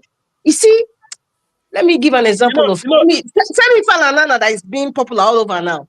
He's pedaling, coming out to criticize this present administration of the man from Bodilon. He's selective, sort of. Make I tell you a secret. You see, he get one we all go to school together. He was the legal secretary of the student union when I was chief whip of the student union when we were in Lasso. He just died this September. His name is Adeshino. Ogunlano. Ogunlano. Oh, that's Farotimi's friend. Farotimi's friend. At his funeral, one of my former classmates put it on a Facebook page. At his funeral, Falana wanted to come and give an eulogy. The boys were against it. Stories were coming out that Falana betrayed Ogunlano, Sherubawon, that Falana betrayed that sold him out to the government, that he double dips, gets money from the government, get money from this one. Allegedly, let's put that there. One of our classmates puts a report out on Facebook that they didn't want him to come and give, and that's an hypocritical eulogy. So those are people who know him. People like Dele, they know him. Then Dele now said, now is not the time to talk, that the time to talk will come. So those were people in the struggle. They betrayed the young ones. They were elders in the supposed to be elders in the struggle, but they double deep, chop from the government and pretend to be on.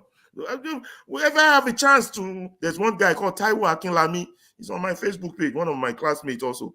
So he puts it on his Facebook page. Google, search his name on Facebook and read that's in the road. So those who know him, those who are close to them, know them. That only they just present a different facade to the public.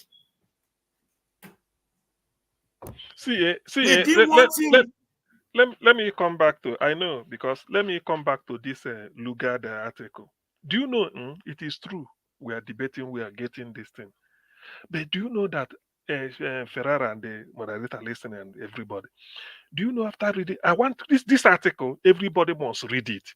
Yeah, Do you know after reading this article, I felt that Nigerians were just like guinea pig. The way you gather people in someone else's experiment. Yeah, in the laboratory. You know, before you bring out any drug, you first put them in the rat and see how it reacts in a rat.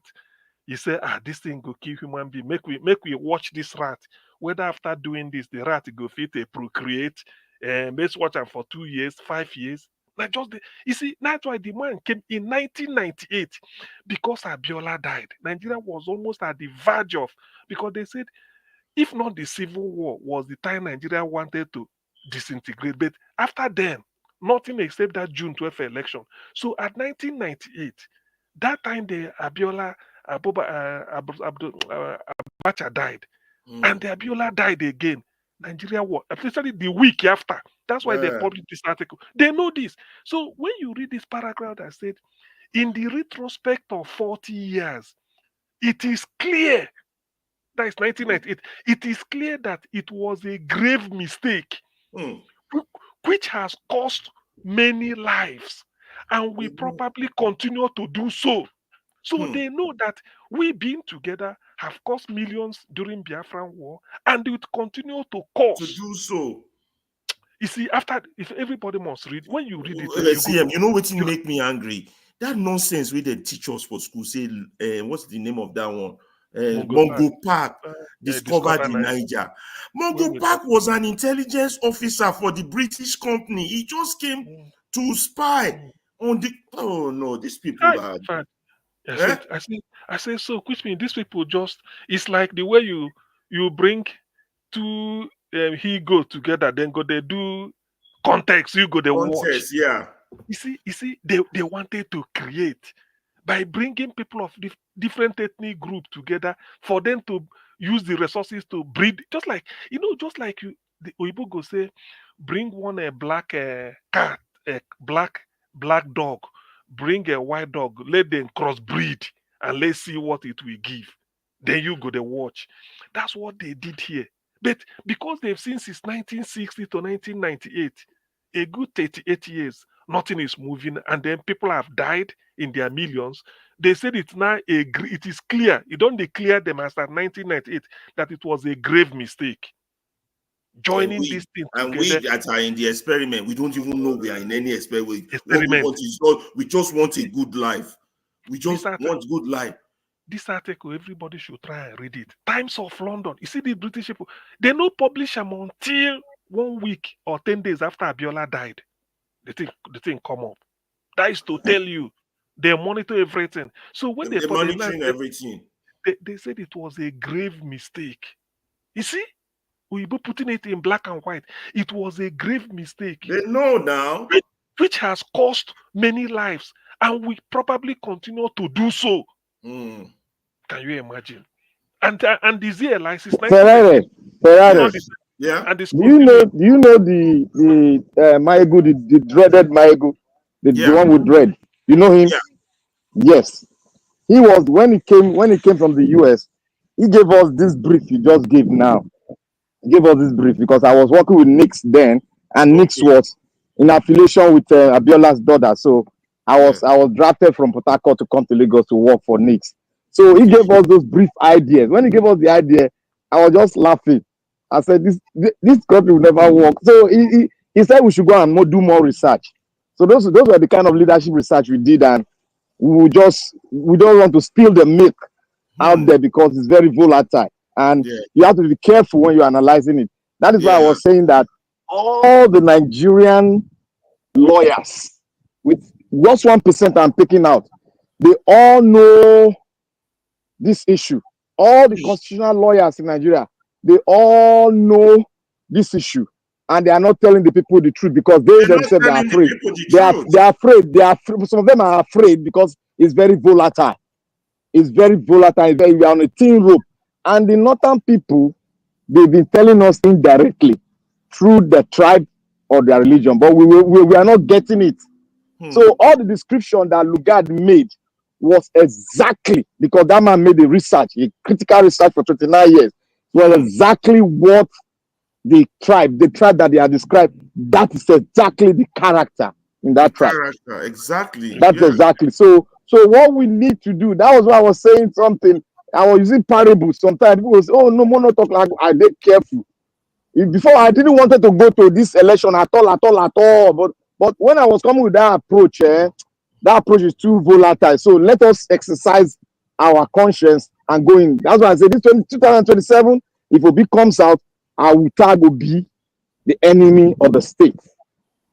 Because you don't expect us to go back there, because if we go back there, we cannot make it, because all the apparatus instruments they use is still going to be used against us, and you will never have it.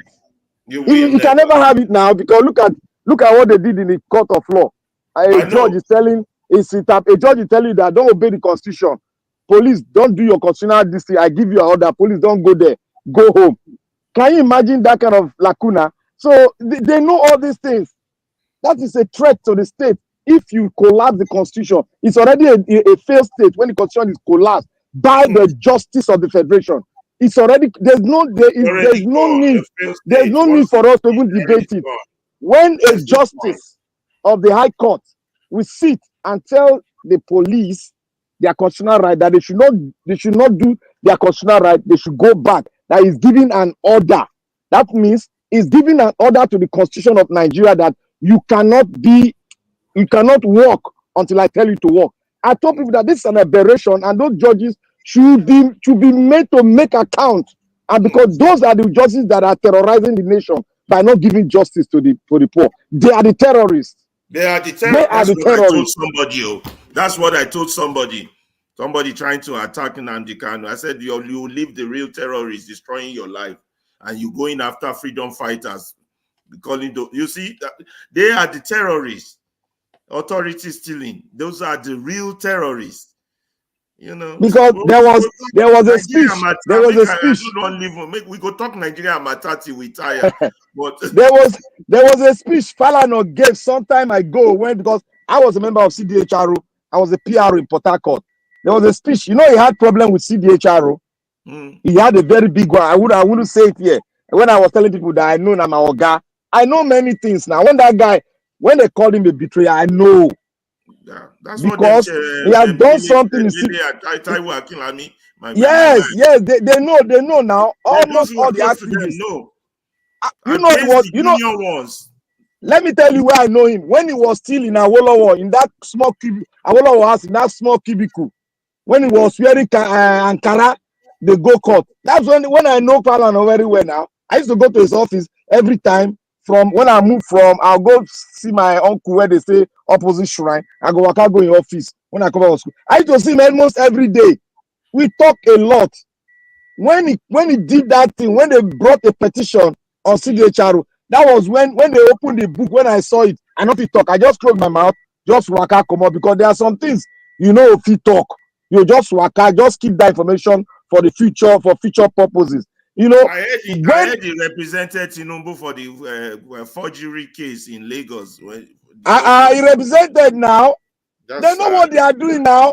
Look, this man has.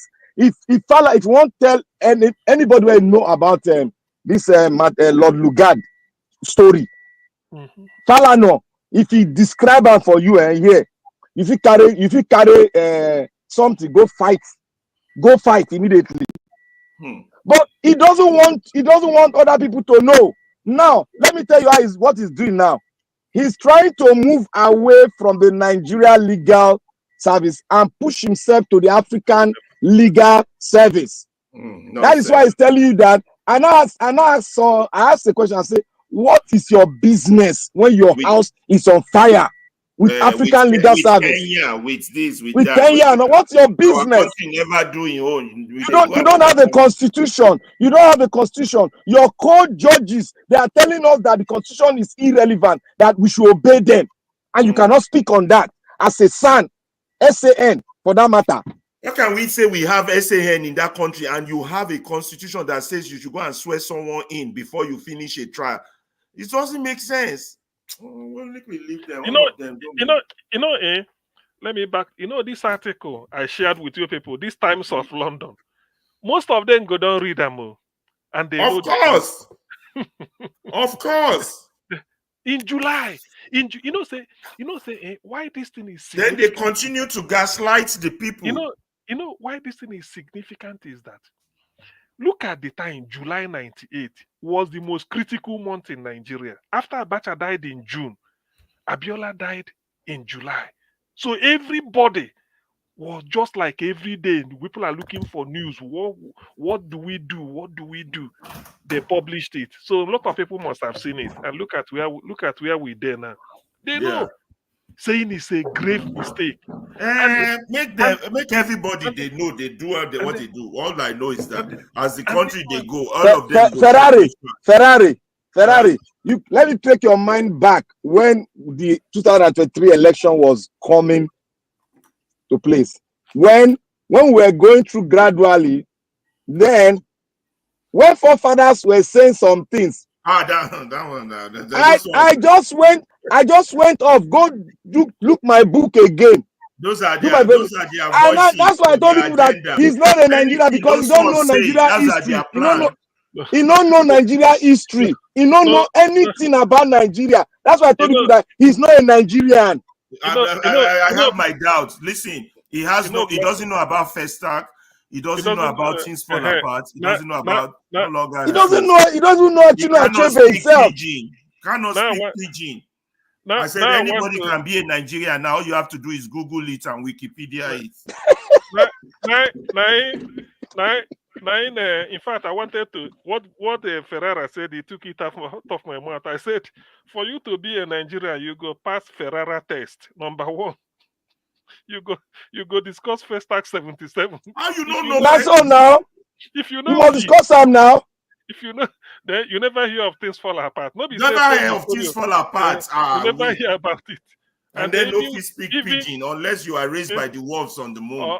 Or even if they mention fella, not to talk of fella. No, you see, this Lord Lugard issue where you boldly say so, it go open thousands of people's eyes. No. It is sad. They don't know say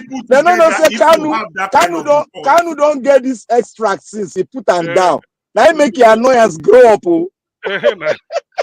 Why would you join people together if you have that kind of report? You said if you join this one to any community, that community will never grow. And yet you go join them together. And you go join them.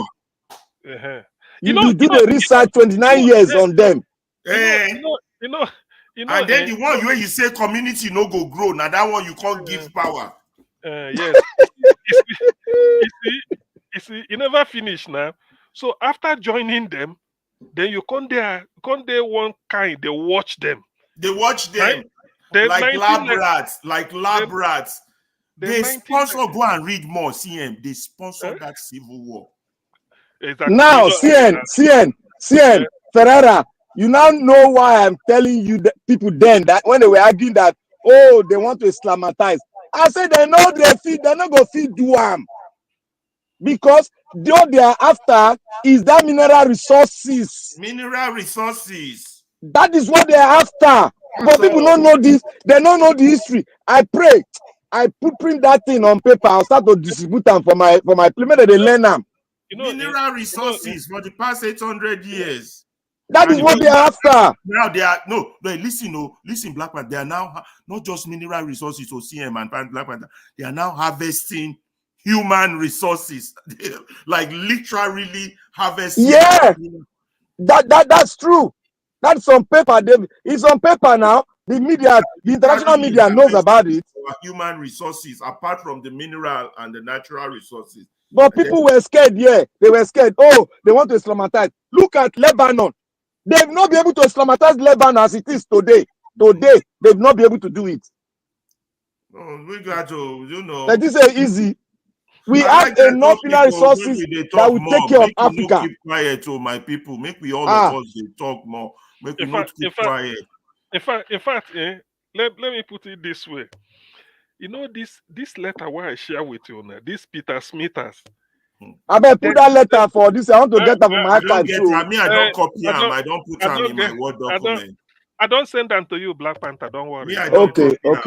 I don't send copy them. I don't send them to you. So there's what they call Secretary of State for the Colonial Office. So in charge of their colonies. Then the person will be in Parliamentary Secretary. Now they write this. So at the highest level, where then they discuss about the colonies, now this man come from. So it's from the office. Know. So you see, that's why he said in retrospect, after 40 years. So as at 1998, 40 years could be 1958. So now that time they say in retrospect, it is now clear that it was a grave, not just mistake, grave mistake. Grave mistake. They know. Which has cost many lives. And we continue doing so. It has and cost they don't many care. lives. And they don't care about those lives. They don't care. Listen now, it has cost so many lives as per Biafra. Then it will continue doing so. Since 1998, I do we know they lose life till today. They lose. You don't see Boko Haram, why they bring Boko Haram in? That is why when we there was a time we were talking about international influence. You know, somebody said, yeah, oh, they not be them. Okay, as the other I don't put the book now, you don't see him. Black Panther, no blame that person. No be say we no get international play. The biggest danger where we get now the ones among us where they don't turn. Yes. They don't colonize their brain. Their brain. That is our biggest, and those are our elites. That's our biggest problem. The enemy within, who is ready to die to do their bid. Ferreira, you know what you did today? You have changed the direction of the argument for the next 100 years. Yeah, but we can't know it until all of us know it. That's you've laid the foundation for more research for those that didn't know it. Yeah. That have learned. We need 100,000 Niger words. We need 100,000. Exactly. All over. Because so that when people can hear the truth, then people would know. When people know their history, people would know. Then when people know these things, they would know where they are going or where they want to go. But right now, Mr. Ferreira, there is, but they use their platform to do other stuff. That's the problem. It's so because of money now. Yes, they don't want to talk about Nigeria. You see, so that's the problem. You know, they don't care. They say, "Oh, Nigeria should go to wherever they want to go," and you know that without you putting your voices out there, you know, to make things right for your people, there's no way it will get better. So for me, it is when we they talk about constitution, this I don't they talk about nothing. When are the whole ground, they go. If now, you know happen, how we go say we get lawyers for that point and they have that kind of constitution? Now we talk now. They have senior advocates of waiting, of nonsense. Now me where you say I be mathematician. Now they tell them about the constitution of Nigeria that is a fraud. See, we need to change their name. You know, I think Black Panther go and research for name that will give them.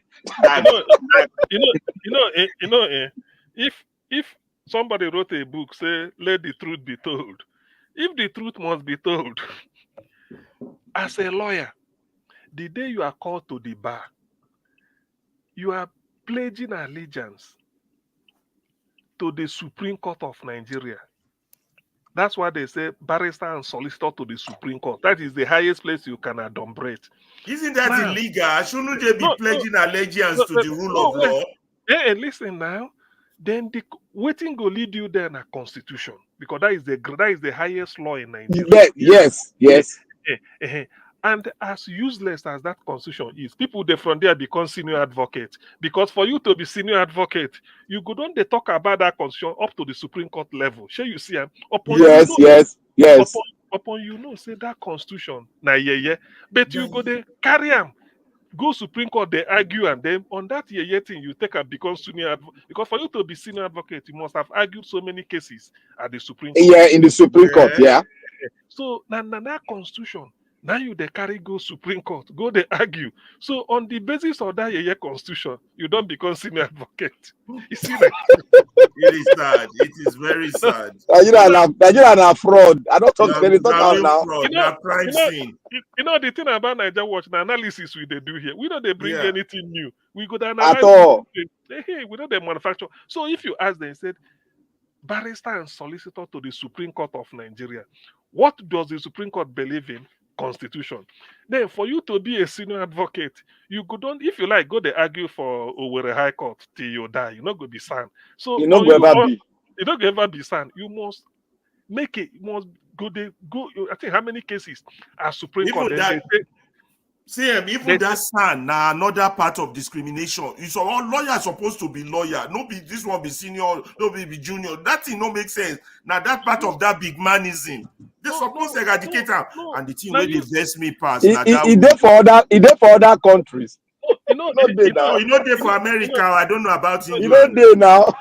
You okay here. Now, so if you call and son, they give them this and they call them inner bar. So you they outer bar. Now then they inner. That kind of thing. It's like somebody leave you on all of on a day veranda before. Then they can't call some people inside the room. You know the meaning. You see what I was discrimination. CM, you see what I was telling you, that thing is worse than apartheid. Even in apartheid, they don't have some people are son, some people are junior. Just hold on. If all of us come there like all of us there for primary school field, then they can't vote. All of a sudden they say Ferrara, Black Panther, you come. When I enter inside room, lock door. So now be inner bar. So say everybody we were there outside looking in. We gonna try every crook to come join on for that inner bar.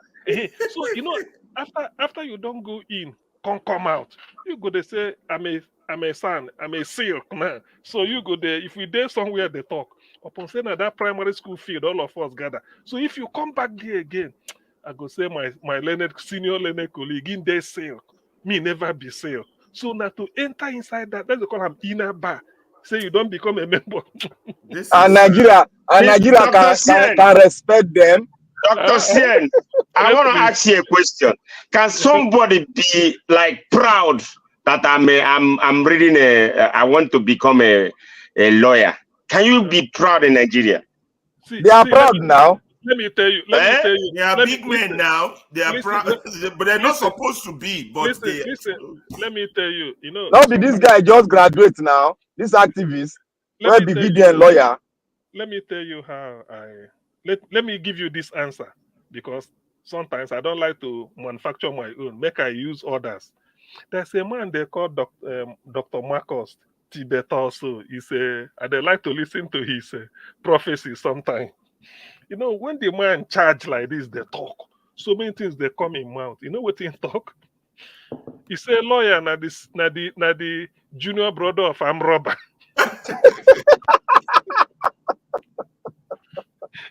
He said because the man said forget about it, go school. What you go school, go do? You say you go read law. Lawyer na junior brother of arm robber now. No be then they go. No, that country is gone. It's rotting. Every fabric. I say na fraud. It's a real crime scene. It's a zoo. That man Kanu was right. That place is. I say if Nigeria get this thing where you talk today, if they get that, they go begin a course look out for in grave. The man a dog. Ferreira, please. That Lugard na dog. Please, how you go join something together when you write that kind of report? Wait. You make research. You still go join them together. Listen, wait. Ferreira, please, and Black Panther, or anybody where they listen, including Chris. If you now they read this article, what you go say? You go say so we be like since 1960. These people just. They know now. They know. That's what you can see the hatred they have for. They don't they use us. They go. He said, say it's like you they build house for village. You can't they build them. When that house come crack, he say if to say Black Panther don't build his own before me. I for no say I no go use them because he go crack. That's why they say they don't have they don't have the idea of. I mean, they don't have the example of Russia and Yugoslavia where don't crack. Otherwise, they Yes. will not do them because they were doing it. Russia intact, Yugoslavia intact. So what they don't see, say Russia in 1991 don't crack, Yugoslavia in 1993 don't crack. By 1998, they can't evaluate just like a review. Then they review the thing, say, if to say we have this idea of Russia, if to say the thing don't happen, if for be example to guide us, it's like somebody saying, assuming say you pass your driving test before me, now you for the guide me. So, so they don't have Now remember this thing when American government say Nigeria go divide. Yeah, then Now don't forget. 2015, now the American project. They still stand on their word, so of course, man. It's just a matter of time. Even you can't fault them till today. You can't. despite 9 years, is it 9 years since this? Sometimes I go to talk, I go to argue with some of my friends. I thought say go back to that thing where American government talk. If like say I don't know what they happen, I never know until I go read something. I fear not let me talk that thing where you release Ferreira because now it go talk on each tribe. Fear not let me talk go there. Because if I talk that one, they can't catch me for house. They can't catch you now because that's why I just be quiet. It's hard to read. That's why you have to know the level of the wickedness of these people. Person with you write that thing, and yet you go and join them together. You see, that shows a lot of wickedness. And then there are these our other black brothers who they have trained in their own skin. Now following that agenda. Ferreira still there 1914. Me there 1998 now. Let me be telling you something. He said during negotiation for independence. That's sad. The Secretary of State said that they should put together. Say no be said to put together. Now in the war in language to put you go read that now. To put together a large and powerful country with ample resources. That will play a leading part in the affairs of the continent, which is Africa and the world. See, listen, he said this was attractive, but it involved forcing several you supposed to give this letter to your brother to Nigeria where they like to argue rubbish. Make the people where they support. Ferrara. Let me say this. It's just that I'm a person I don't like to blow. In fact, I don't even have a trumpet, not to talk of say make I go blow. Now I no go say I don't even have a trumpet, not to talk of whether I go blow. I don't believe I have. I'm a very modest person. I'm learning every day. If you see there are more books in my room than there are clothes to wear. More books everywhere, every up and down, every kitchen, everywhere. You see, one thing is this: the more you read, the brain is. Are you guys here? Okay. Yes. The brain is like a balloon. One moment. The brain is like a balloon. If you are blowing it, it continues to blow. That is the way the brain is. And expand. And as it's expanding, now so you go to gain knowledge. Particularly if you want to read. Black Panther, you say my background is mathematics. Forget about that. Just go into literature, history, everything. You go widen. Me, I like politics science, social science, maths now. So you see, me, I'm from the science background, but I move into arts, philosophy, everything. So the more you read, especially in Nigeria, do you know I took my time. This Delogun. Let me tell you, I rate that man more than so many people I've come across. Did you see that your Wikipedia boy challenging the man? You forget wait, say all those things. Say everybody go like to talk. That's what I mean. There are certain things. You see, the man said, do you know what shocked me? He said he read more than 80 books to be able to synthesize and come up with his own. That is what they call a scholar. A scholar, that's a researcher. A researcher. given the fact that he's reporting the events of Nigerian history. He didn't witness so many. He was a small boy, maybe born 1962 or thereabout, when they were fighting. So all he was just like but he was able to read wide. 80, more than 80 books. Definitely, if you synthesize them and get 200-page book, you try. So you try. Exactly. You so try. so what he wrote is like he did the job for you. Instead of you reading all those sources, he don't read and say this and that. So you respect such people. Me, because of what my father told me about the Civil War and everything, I've read more than 40 books, and there was one that's why sometimes I remember, I don't like to call person name, but this is your best friend, and where you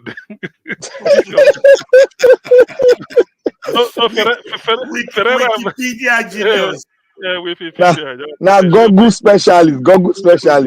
Did you see Delogu mention Wikipedia at all? No. Books, letters, written way before he was born. He saw it.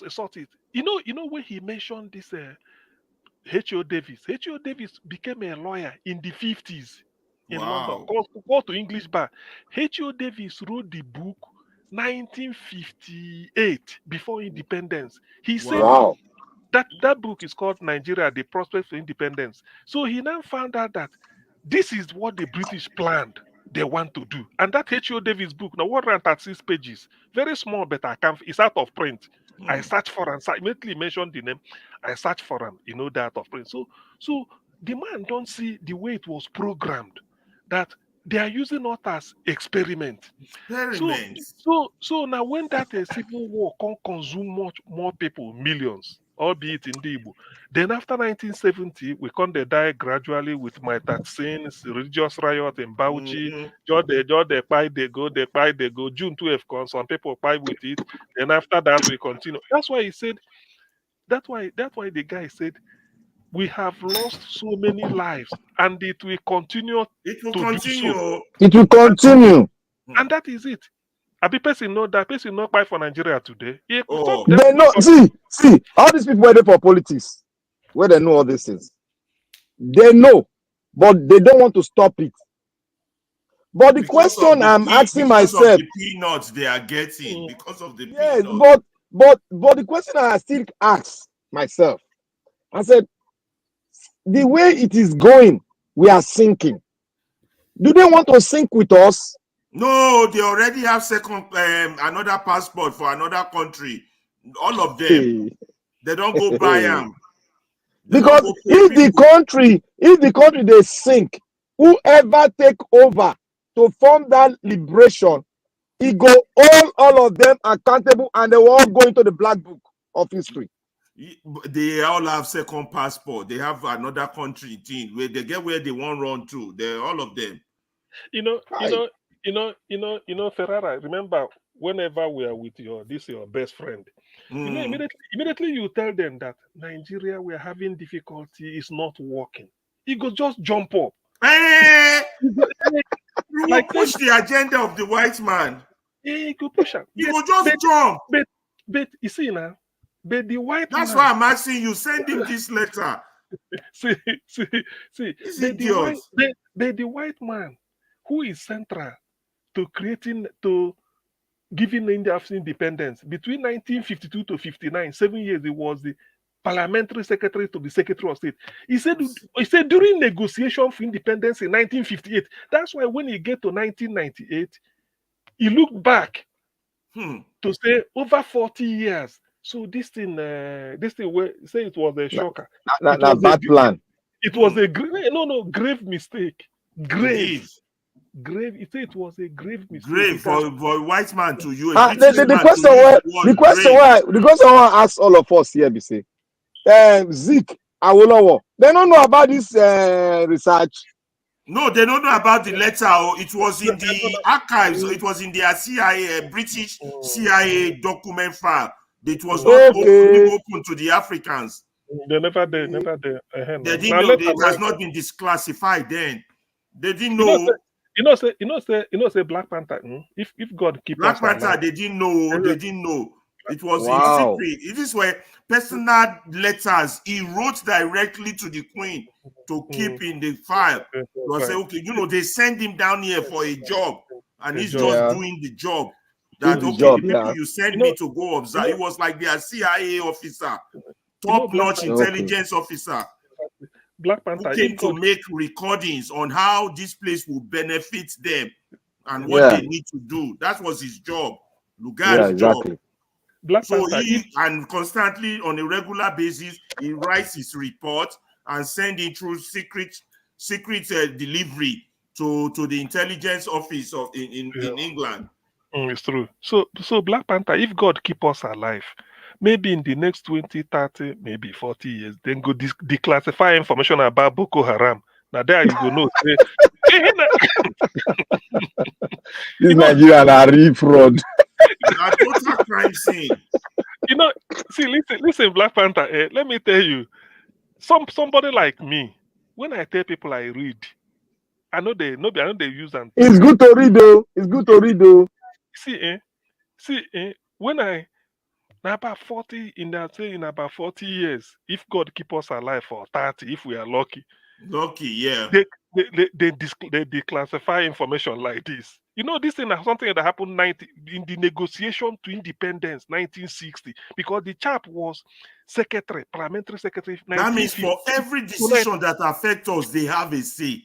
They have a say. Yes, it's true. So you see, so when they declassify information on Boko Haram, hey Jesus, you go see say they go wake all those people from grave. You go see say the experiment continues. All the Gen Z go so deal with their offspring. Hey God. Yeah. That was why I am seeing some pictures now. I now laugh and they laugh. What kind of wicked laugh? Now they laugh. This one, I know Niger Watch don't sleep. If not, for hiding it. This is a book called This House Has Fallen. Some of you must have read it. It's Nigeria. Yeah. You see, this na Lagos Mulue. It's something like this. Yeah. This house has fallen. Has fallen. If you read, yes, this house has fallen. Kamaya. He's just a journalist that can. This is like a co-bridge. I'm going to try and see if I can get that one. Okay, this house has fallen. I'll check it. I'll check it. Yes, I have ordered for that Daily Ogun's book, and I'm going to get the new one. He's writing Heading the Ostrich. Exactly. So you got to read. If you don't read, you won't know what's going on. No, it's true. Now that's why some people, when you see them arguing about the thing, they pain me, because you know when we are in Niger Watch, you can't blame anybody. They give you your 5 minutes or 8 minutes. Or 5 minutes or 8 minutes. Yes. 8 minutes. Or like now we are having field day discussing, which is also good. So or if you go to any other place, they say they ring bell. Otherwise, CM, that yesterday discussion was very interesting. I was listening, but I left work late. You know, the parent came. And that yesterday was a very, very tough discussion. And that everybody was making very valid points. And I wanted to just come in and just join that. None of you is wrong. You guys don't just understand. It's like you're holding an elephant and somebody is holding the nose. Somebody is holding the leg. See, Ferrari. Let me tell you one thing. That is in the minds of, if you look, most of us that are telling, like when I say Nigeria is not a country, let me tell you what is at the back of my mind. At the back of my mind is that this enterprise will not work. It won't. But I am just trying to fill in the gap among people that have not really gotten the mindset that I have, because if I explode it, it might be as if I'm the only one in the moon. Oh yeah. So that is why I kept my hold there and just go inside and make an argument so that we can gradually sink. And one day we all get to this. And thank God you just broke the camel's back. Yeah. Do you know the sad part? The people we know, we just they gaslight us. Why are they doing this? Don't they want their own life? That is the question again. That's a good question. You know, why are they? You guys know. Let me count some names. You cannot tell me somebody like Obasanjo doesn't know. Somebody like Babangida doesn't know. Somebody like Abacha doesn't know. Somebody like Buhari doesn't know. You cannot tell me. You see, my frustration, you know, if they don't know by book, I know, say these British intelligence officers go don't call they them. brief all of them. Yes. Don't tell them. Yes, it's true. So you see, what my frustration with something like issues about Nigeria is this. Because I've read a lot of books, even of all these things, I found out that now they use us do experiment, but they've seen the way it is. My frustration no be say somebody say you cheat me once, shame on you. But if you cheat me twice, shame is on me. You see, they've used us do experiment. We found ourselves like this. We found out this is not. The way we could have proven America wrong, that say we will disintegrate in 2050, was for us to 2030. You read that report too? You saw that report? Yes, I thought the Rehena. Did I send another one don't come outside? Now you don't read that one written by some American colonels. 2030. Yeah, you didn't get it. Oh, I don't get that more. CM, did I send you that report?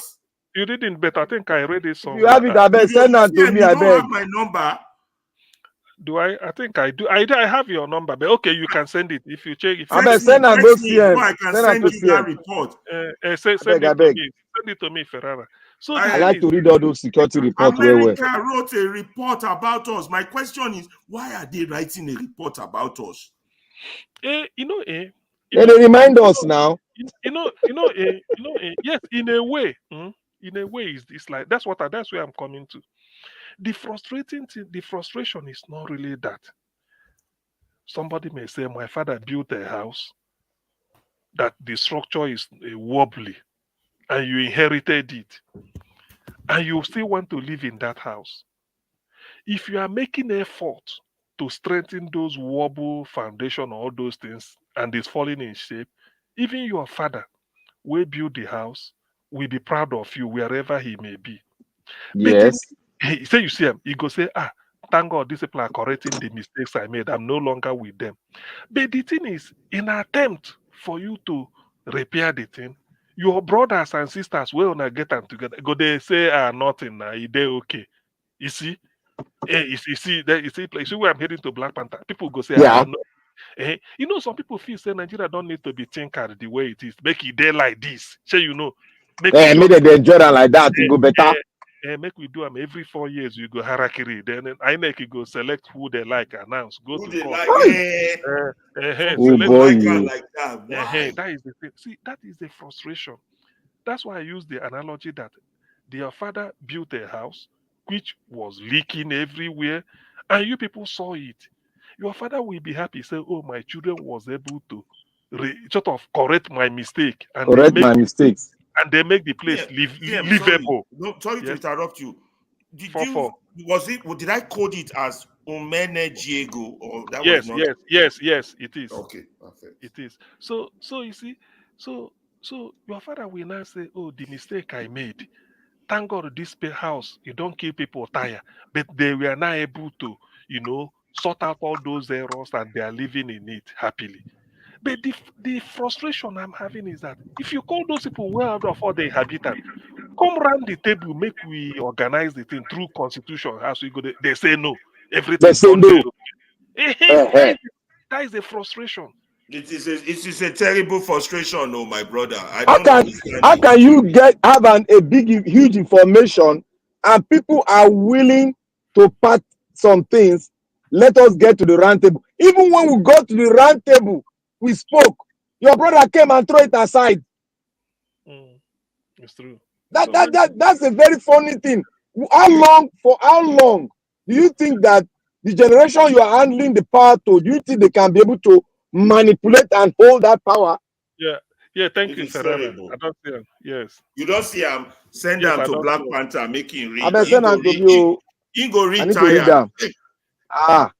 I know they play with the Americans report too. All their military they put join this one, go write this one. Lieutenant Colonel that, Colonel this. I know they play with them because waiting my eye don't see for American defense. Oh boy, if I talk boy, when I go know say something they inside. These people they write this report like around 2011. No, you see, around 2011. No, And these are serious report. Oh. Long pages, you go retire. And they put the name of all the people we write them for the Department of their Defense. So you know, say then they monitor us. People go do finger like this. Then one country go disappear. And some people go come out, they talk say, America, I just they look there. You know, Black Panther. Sometimes that's why sometimes they say those people are doing their job. I'm sorry to cut well, you. It is true, Sha. It is true. They have a reason why they're doing what they are doing. They're working for somebody to keep Nigerians confused. Why sometimes as they said now the person will no more now ever they complain. I believe so. That's sometimes I said if most people read the type of books I've read about Nigeria, know what I know about our background and history, then go they talk to some people. Because that's true. Yes. No, you are right. You're right. That is true. Because when you see people argue, you tend to wonder, say, can't you find out this right? What is wrong with you? Now, whether now you be the person who know they well or not them no they well. No, you just know say this person get mental problem. It's true. So when you see that kind of thing, I could wonder, I say, why should this man be doing this? Do you know one thing? Let me tell you. There's nothing they pay Nigerian illiterates where they say they be elite. If you tell them, say, a foreign power like America, this thing you are sharing now, Ferrara. Yeah. This thing costs them money to carry out this research. A lot of money. And huge money now, millions of dollars. Money, a lot of money. For them to dig deep, get all the facts, and then make a projection. Because they are in Nigeria. The thing I used to tell people. You know why they spend the money? Because they have interest. They want to protect their financial interests. Of course, that is taken as a given. Yes, who wouldn't protect his interests? After all, why are you a country? Is that not what I tell our leaders? Mm-hmm. Yes. No, they're going to blame America every time. Do you know Pat Utomi? Pat Utomi said something one time, and I agree with him. Pat Utomi said there was a time in Nigeria, Volkswagen of Nigeria assembled in Lagos, Mercedes-Benz stay in Enugu. There's one in Peugeot in Kaduna. There's one in Ibadan. I think I don't know what for one Japanese in Ibadan. Then there's Leyland in Bauchi. Pat Utomi said he called a meeting. He was mentioning to our leader, whether I Shagare, I don't know. He said now that Nigeria is hosting all these Western automobile companies, what they produce in Kaduna, Peugeot, we buy. What they produce as Volkswagen, whether Danfo, Santana, or Beetles, or anything, or Jetta, we buy. What they produce as a 911 truck in Enugu, we buy.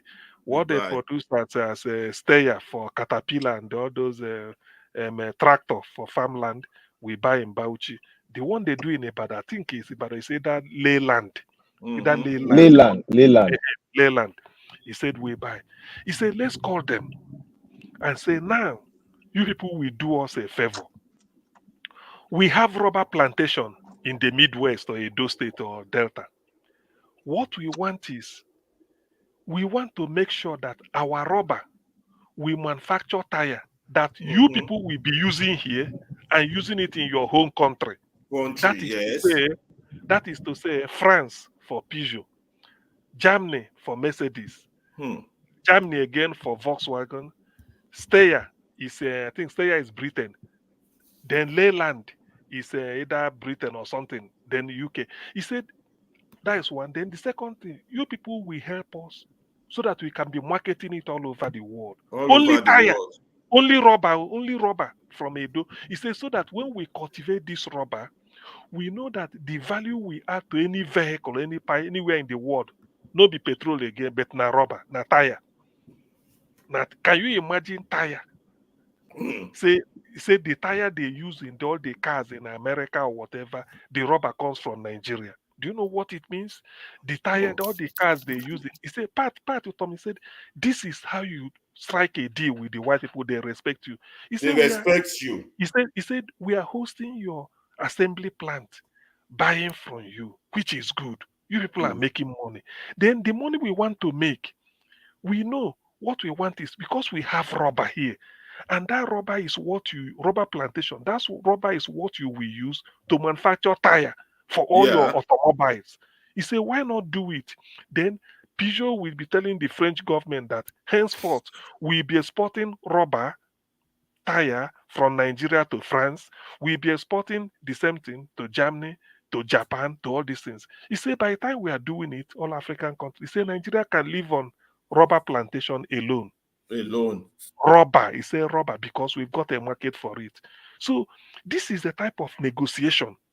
This is that the type of that Nigeria that is what they call economic diplomacy. Yes, right. But so when you hear that the American government is prepared this type of document, failed state 2030, people may think it's propaganda. It's not. It's not. Because anticipating their investment. Because they are in Nigeria. I remember in those days when this what they call a HIV entered Nigeria. I stayed in Lagos then. Before, Nigerian media, I don't know whether they went off their tangent. Hey, so state is having so number of HIV everywhere. Somebody said this thing you are writing. Every embassy in Nigeria has got a press attaché. That's true. There is just his role is to be looking at Nigerian media every day. Anything to analyze it. Exactly. So when you don't say on people get HIV plenty, tomorrow if you want to take visa, they say go and screen. You say, these people, why are they doing like this? But when I write and say HIV is beyond it's like 1 in every 3 in your country, and they take the paper, file it. Next week, then go change their visa system. Say if you want to go to our country, you must do the test. Then you go say, see Oyibo. No, na go right, say tuberculosis is done high. No, na go right. But all these things, no facts. So I was telling them that Nigerian diplomats in foreign countries, they are going there to go and do shopping. But Oyibo, where they Nigeria, they are studying us. In detail. Giving feedback to their home country. That was why in those days Obasanjo go enter plane. I mean, just use Obasanjo as a point of contact, or Yar'Adua anybody. Then go enter plane. Say they go look for foreign investment. Okay, you go come and go drink tea, do meeting before their chamber of commerce. Before the chamber of commerce, every businessman will go to their chamber of commerce of the country. Say, what is making Black Panther? Maybe you have to. Oh, sorry. Okay. Is it me? No, not you. So before a businessman from maybe Scandinavia or Sweden or maybe America go like to invest, he will go to Nigerian American Chamber of Commerce. Now, when he goes there, you, the president, coming to tell them in Washington everything is okay, let them come and invest. They will listen to you, shake hand, group photograph. Before they make their final decision, they contact the ambassador in Lagos or Abuja. Now then go give them the final say. Because those people are on ground. They will say that any American businessman coming to invest in Nigeria in this area is risky. It wouldn't work. This is the area, this is the area. So whatever your president tell them in Washington when you visited, that one they will listen to you. But their final decision will be made by their ambassador in your country, who will report back, or they vet whatever information you give them. Based on the details that one give them. Exactly, because the ambassador is just like their eye. Whatever he tells them is what they're going to do. So your president is like a salesman. He will go there and convince you that this drug, if you drink it will cure the whole disease in the world. Then they will tell their ambassador, is this true? Is this true? Yes. Is this true? The one go just compare, say no, it's not like that. This area is not. Do you have any reports on that? So that is why Nigeria, we send our ambassador to Argentina. He may be there for 3 years, nothing. He doesn't know what to do. Maybe he doesn't tour the country. He doesn't know what is happening. But if you send an Argentine ambassador to Nigeria, he will be reporting to his home country. So many things. If there is a business deal or something, he will tell them that this is a country that will be good for this. So they will look for this, for a that, type, that is the essence of diplomacy, but Nigerians don't know it. We don't. No. So when America put this type of report together, it cost them millions and so many years. In fact, there are dedicated intellectuals who must have studied Nigerian system in their own place, that they will say, come and put up this report. They will even come into the country, interact with some people they want, and then write their report. That report, you may think that it is indicting your country. On one hand, it is for their own good, so that it's for their own good, though. It will be a guide to their people. It will be a guide to protect their interests. So that's why they are doing it. So this is the difference. That's why then they look at us and say, these people, this experiment, it be like say, then go they laugh at us. So if they sit down there, their intelligence room, then they're not going to laugh at us. They are preparing for 2027. I don't see the fight everywhere. Mm-hmm. Me, they laugh at everybody because what I'm seeing, many of us are seeing it here. I come here and say that who they say, oh, what this man is doing in River State is doing well, he's good. I mean, I categorize all of them. All of them are the same. Anything this one do, now lie. They're just lying among themselves. Now lie. You know they help anybody. Is it going to change your status in Nigeria? No. Is it going to change the economy? No. So why are you fighting in their fight? Ordinarily, when somebody write, like America write this type of report, if you're Nigeria, so you go and study it. You see that Nigeria study it. Nigeria, which person did Nigeria we want to study? Nobody to even professor for even our professor, no, ask the average professor for Nigeria when they do research last. No, that's how to collect money. Now to collect waiting be research. No, they make noise say they don't pay us, they don't pay us. When did you do any research last? So, you say the professor. I remember my boss from Esan and Nahoro in those days. When we did Lagos, you know what he talk? He said Nigerian professor, they don't do anything. He said, okay, what is research? He said, two of us were in this room, we locked door, begin to think how we are going to. Before you know, my daughter go call me for school fees, where we get money to pay school fees. Wow. That make it my if you ask that question, when last did you do research? No, give you answer now. They are looking for money to feed. He said, and then the daughter where they in those days used to call sometimes in afternoon, knock on the door, come in, we greet. Then he go drive in Papa home. But he said, now we are doing research, we lock door, we lock door. They think they do the research. But your lunch for next week is not a guaranteed. So why you gonna do research? It's not guaranteed now, and no company is even taking any research seat in university. No company and no policy that can even guide them, so that the companies will be sponsor research positions in Nigeria university. No policy like that. No policy. So when the man talk he begin laugh. He finish and say they laugh before I can't join them. He said that is it now. We go lock door here. Say okay, we go to do our research. Nobody go disturb us. He said, but my daughter we just knock school fees. Okay, where would I get money for school fees? When they talk about shake head, he said that is the thing. Research needs more. That's why when America bring this type of thing, let me tell you this. I'm not people are listening. I respect when I was doing a doctorate. That was when I respected United States. The whole world, no country funds research like America. Oh, the whole world. Yes. That's true. Every day the budget now. The whole world, nobody funds. That is so true. And if you're a researcher, because I remember my professor then, we were just discussing. We are just talking generally about what we are doing.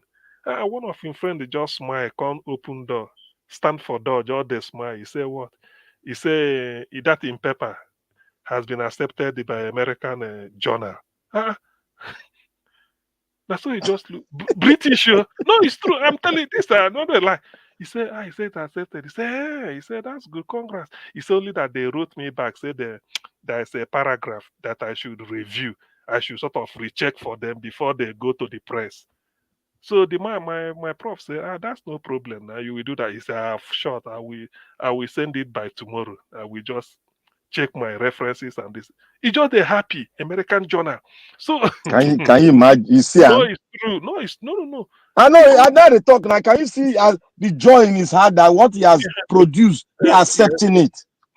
Because of the readership. And do you know why America is? Because they have their peculiar education in the sense that Americans believe, although I do not believe that, they said if you're doing research, you should be sponsored. Because he who calls the piper dictates the tune. If you know that you are not going to put shishi of your own, everything they will give you, so they can now query you and you will be bend down and do it well. But if you are contributing towards it, you may like to cut corner a little bit. So after all, this one done they do. That one is true because they have a lot of non-governmental organizations that sponsor research. If you are doing your research now, maybe you meet a deadlock, there's no more funding, you can write an application, they'll do it. It's America now. So when this chap just, if you see the way he was happy, he said they will drink this evening. He said, no, let's leave it. Maybe by tomorrow after I've sent it, we can meet at the. He said they just, they discuss what concerns them. He said the American journal accepted young professors, young one.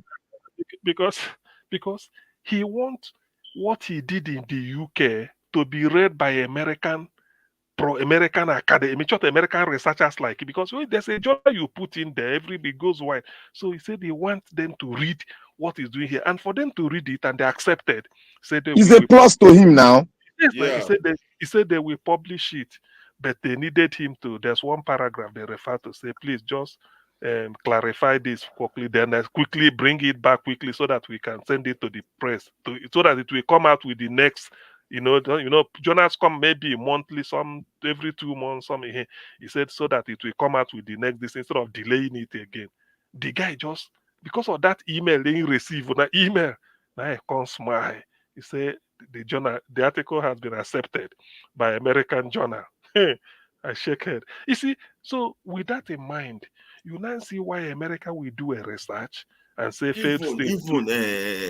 see him our country go there we know they do research. That makes sense. How una want develop how una they plan be GBT. Not the country now farmland now. Nigeria na country. You know this river something. He threw up some discussion. There's a chap they call Senator Lee Miba. These were Wike's followers.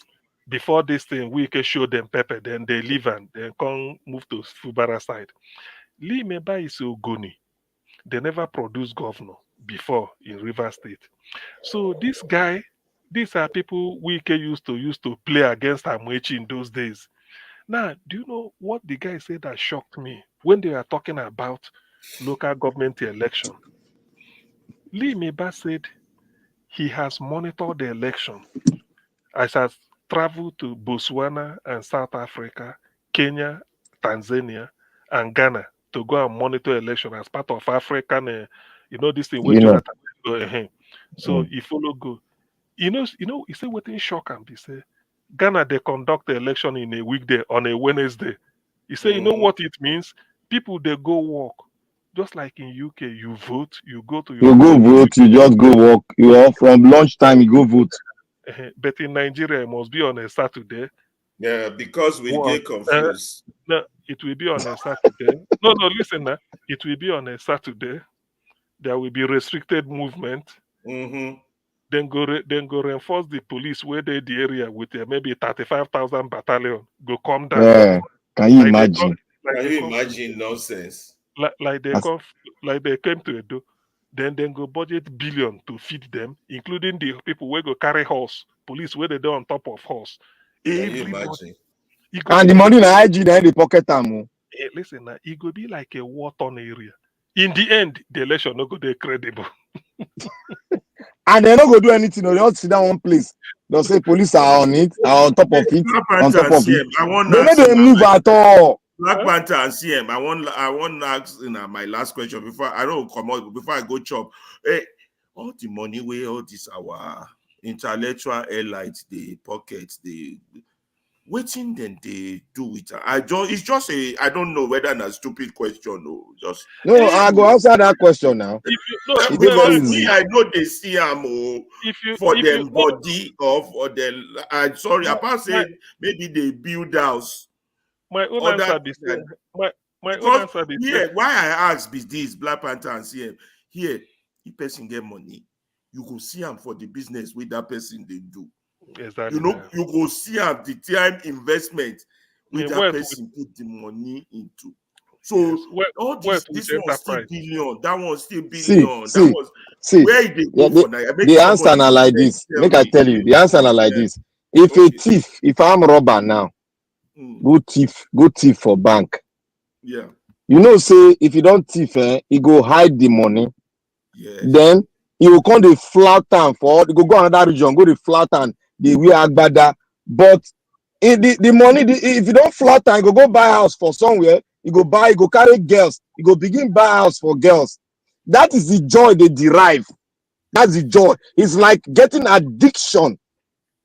If the money don't reduce, they'll go plan for another bank again. Trying to tell me that there's no concrete like we they see them for here. They not get concrete plan. Their mindset now like London. Their mindset now mindset of armed robber.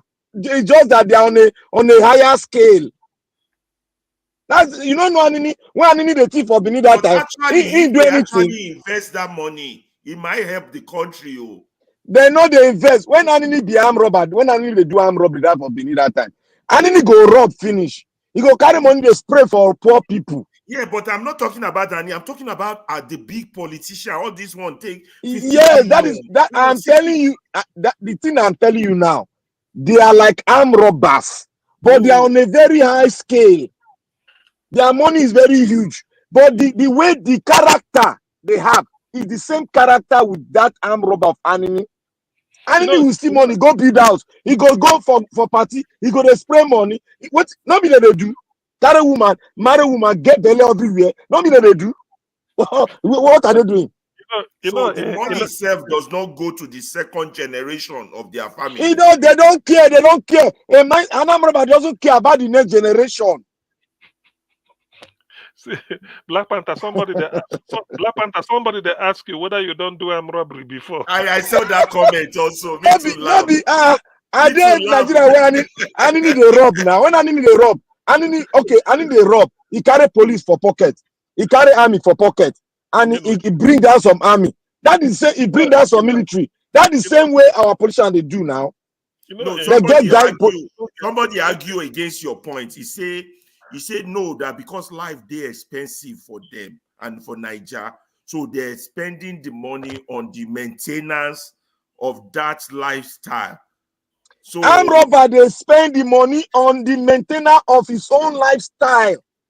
You see, a small person where they think small, if they never do research before, they will look one small thing. They no go look. A country is built from the home, the microcosm of a family. That is what the Western world used to build a country. But Nigerians don't know.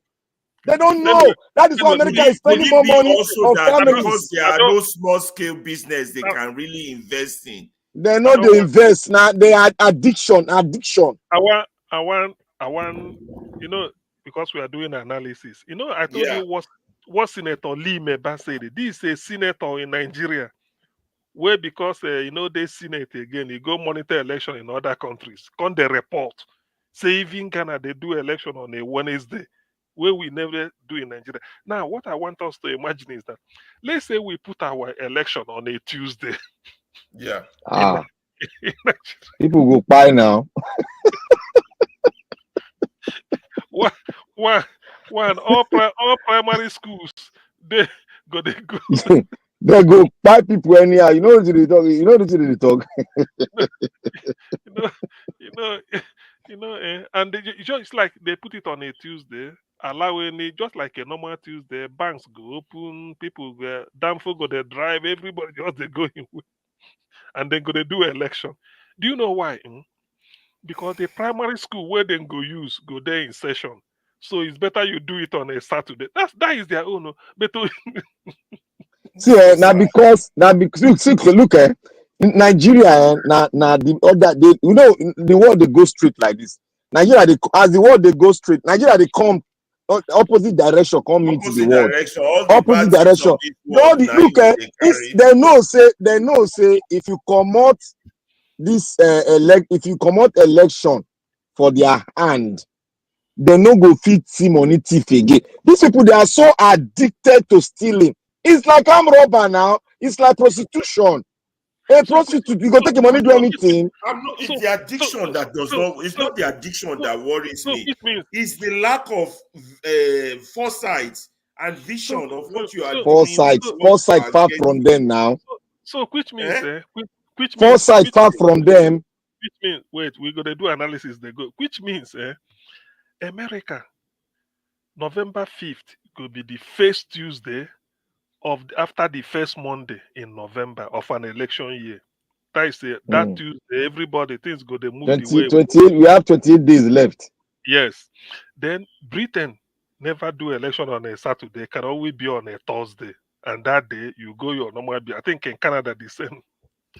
Now Ghana don't go copy them on a weekday. So do you think that we now have do we need to be in the same table with Ghana when we let's say the first question, do we have school?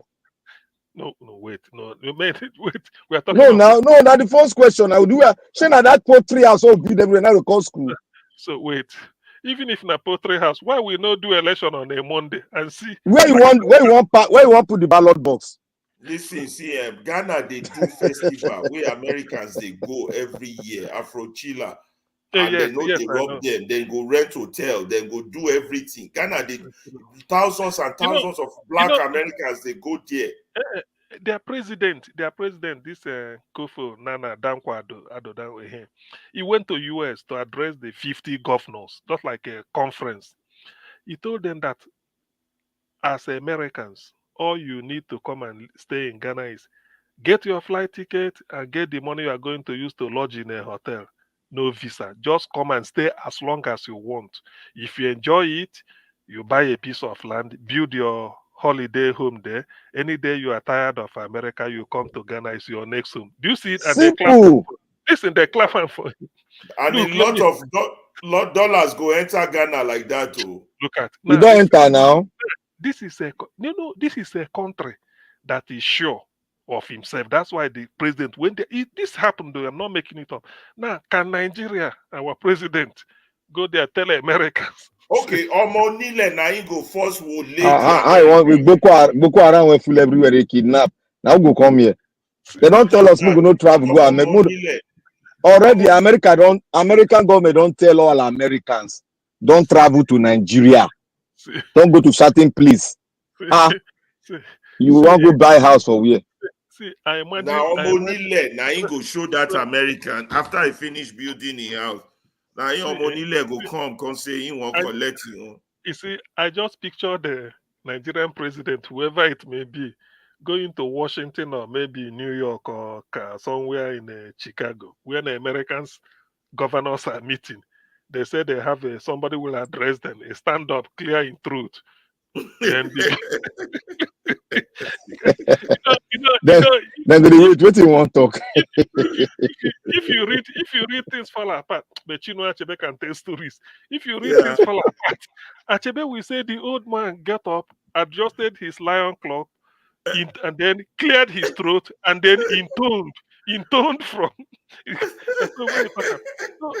So you know, and he was have a saying that when an old man clears his throat in readiness to talk, all the spirit will be at the attention to listen. So when our president, whoever it may be, will be addressing them, he said, "You are free to come to Nigeria, no visa, just have the money you are going to spend in the hotel." This thing, you know, they're going to say, "Which country are they talking? Nigeria?"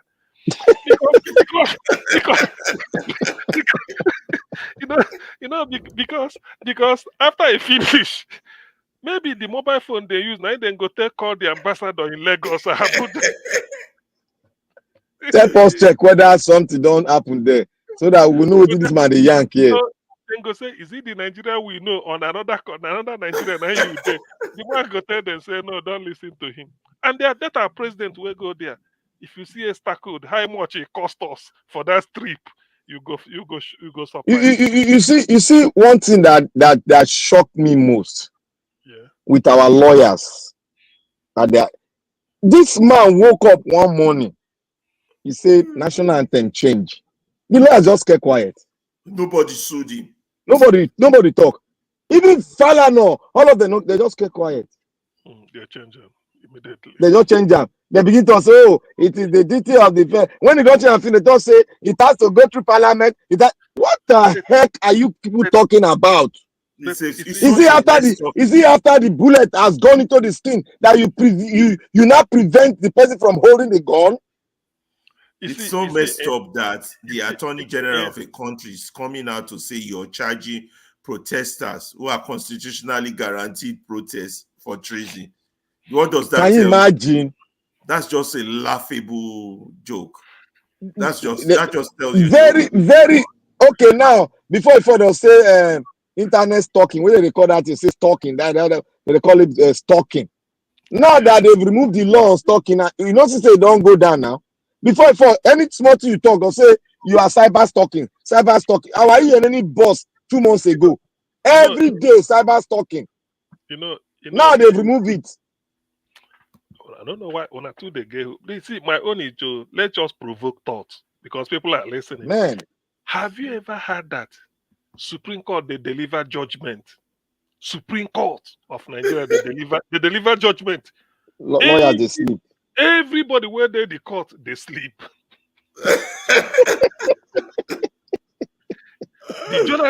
the journalist where one cover it they sleep. Shewo Kimbaloye was sleeping because I saw him was just there dozing off. Professor Zekome, all the sons. All of them. Zekome talk am now. That country is messed up. You guys are. That place is a joke. The only people where they are awake, now the judges where they give those people where they read judgment, now then they are awake. That place, make I don't lie to now. That place not joke. Make everybody just that comedy center. Every other person they sleep. So are you thinking that will not be ordinary? So somehow, because when they give that kind of judgment, no dissent now, you not go fit for everybody just they struggle. Only say they sleep with that pillow. So now so your head go to shake from one side to the other.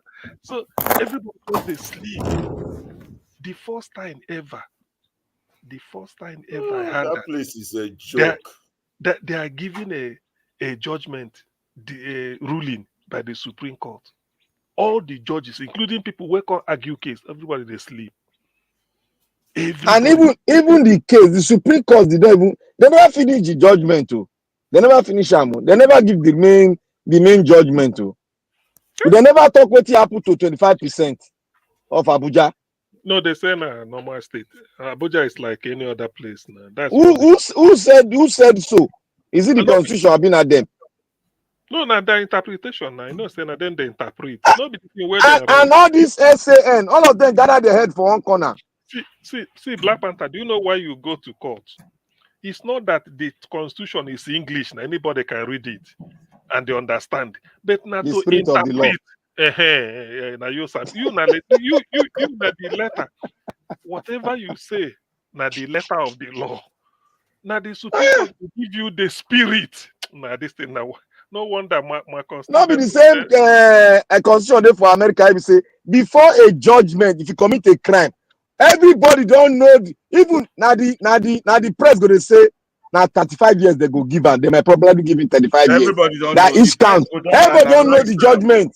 They go announce the judgment. They don't read the constitution. They go analyze. Donald Trump, they don't analyze them. They don't drag and go for the 5 years. Some of them say they might give him 36. Some of them say they might give him 38. That is how a democracy is. You don't need to hide anything.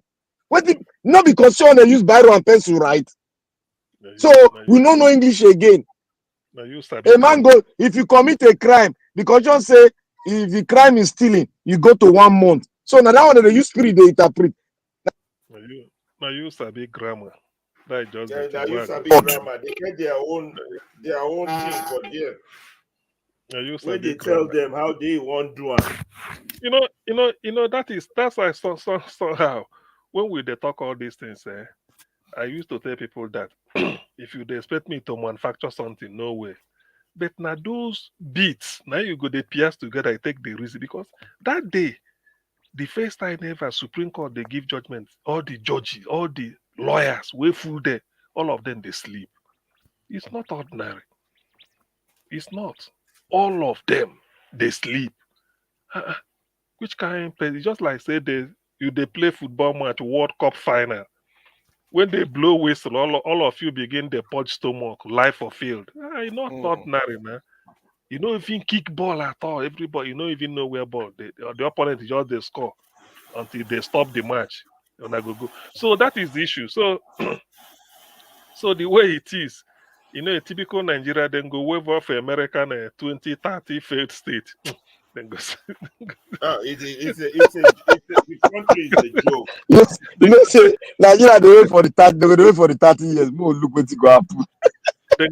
The country is a joke. I swear to God. See, do you know that what we are analyzing here now? If we got to sit now and be looking at, do you know that what we are saying, the information we have, it might be only 15% of the Nigerian population that knows it.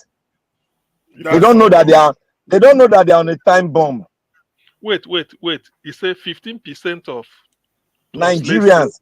Now if you get this information, Black Panther, that percentage where you give them too high. It's too high, Abi. I just one day leave small now. That's way too high in terms of knowledge. But forget it.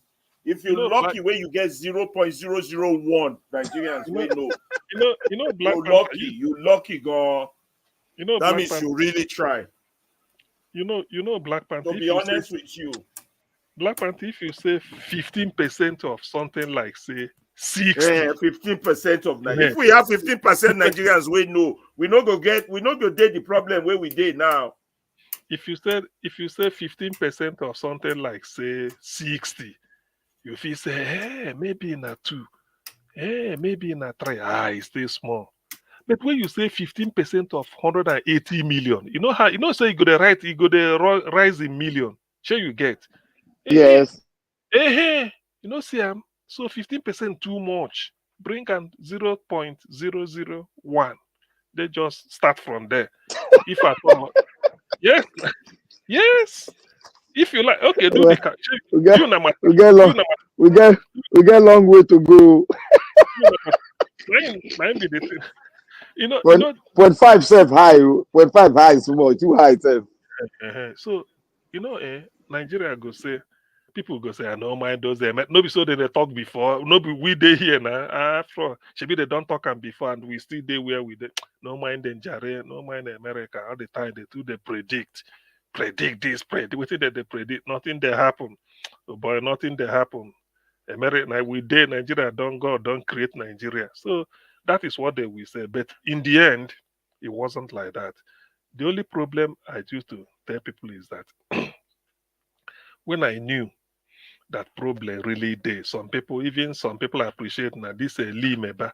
Black Panther, make you go check out for YouTube, listen to the man. He said he don't go. Imagine somebody from Nigeria to go monitor election in African countries and see improvement. He was shocked. He said in Tanzania, as they were conveying election material from one place to the other, the vehicle conveying the election material broke down on the road, at the road. He said they come see and say, what happened? They said the motor break down, but they will soon continue. The man said, with all this sensitive material, papers you are carrying. He said, those people said, no, what can somebody do with all this material now? It's just only paper, just this thing. If in Nigeria, that a gold mine, from EC8, go there. That one don't go. That result don't go with that. You see. You don't enter express road straight. I will look for the article again. There, this guy they call they work for this day. What be the name? Was press secretary to Yaradua. Shegu Adeniyi. Yes, Shegu Adeniyi, if you know. Shegu Adeniyi once wrote an epistle about the late Adedibu before he died. He said that Adedibu, as if they take rig election, we say you go get from EC8. You know that result sheet where then they write all those things. So you go there, if you go the campaign, they waste your money. That one concern you own that to get from EC8. EC8 as well. Then go fill them as they like. Then come squeeze them, like say put them for sand. Make something like stain it with something like dust or all those things. Squeeze them. You say, when are they able to gather people? You go say, this is the original from EC8. This is the result. Now, because then they struggle for and I make the thing squeeze. you say now because then they want beat him. They want snatch him from him. So they have to squeeze. That's why the thing squeeze. But this is the original. And the man wrote it down. He said, that is the trick. The man read the election. Adedibu. Oh, yeah. Adedibu in action group. Now from action group, he start. He dey experience now. He don't take away. He and Togri. He doesn't care. So, but that is by the way. So what I'm trying to say is that for Lee Meba, Senator Lee Meba from Isanogoniman from Rivers, he was representing Rivers Southeast or thereabout. He said he go monitor election in Botswana, South Africa, Kenya, Tanzania, and Ghana. It was the Ghana that shocked him. They do election during the weekday, not Saturday. Meaning that they are so sure of themselves that nothing will happen, it won't disrupt. But Nigeria dare not do election. It must be a no, we dare not do election now. Our election it dey militarized now. Yeah, exactly. We can't. It can't. See, Nigeria matter. Get as it be.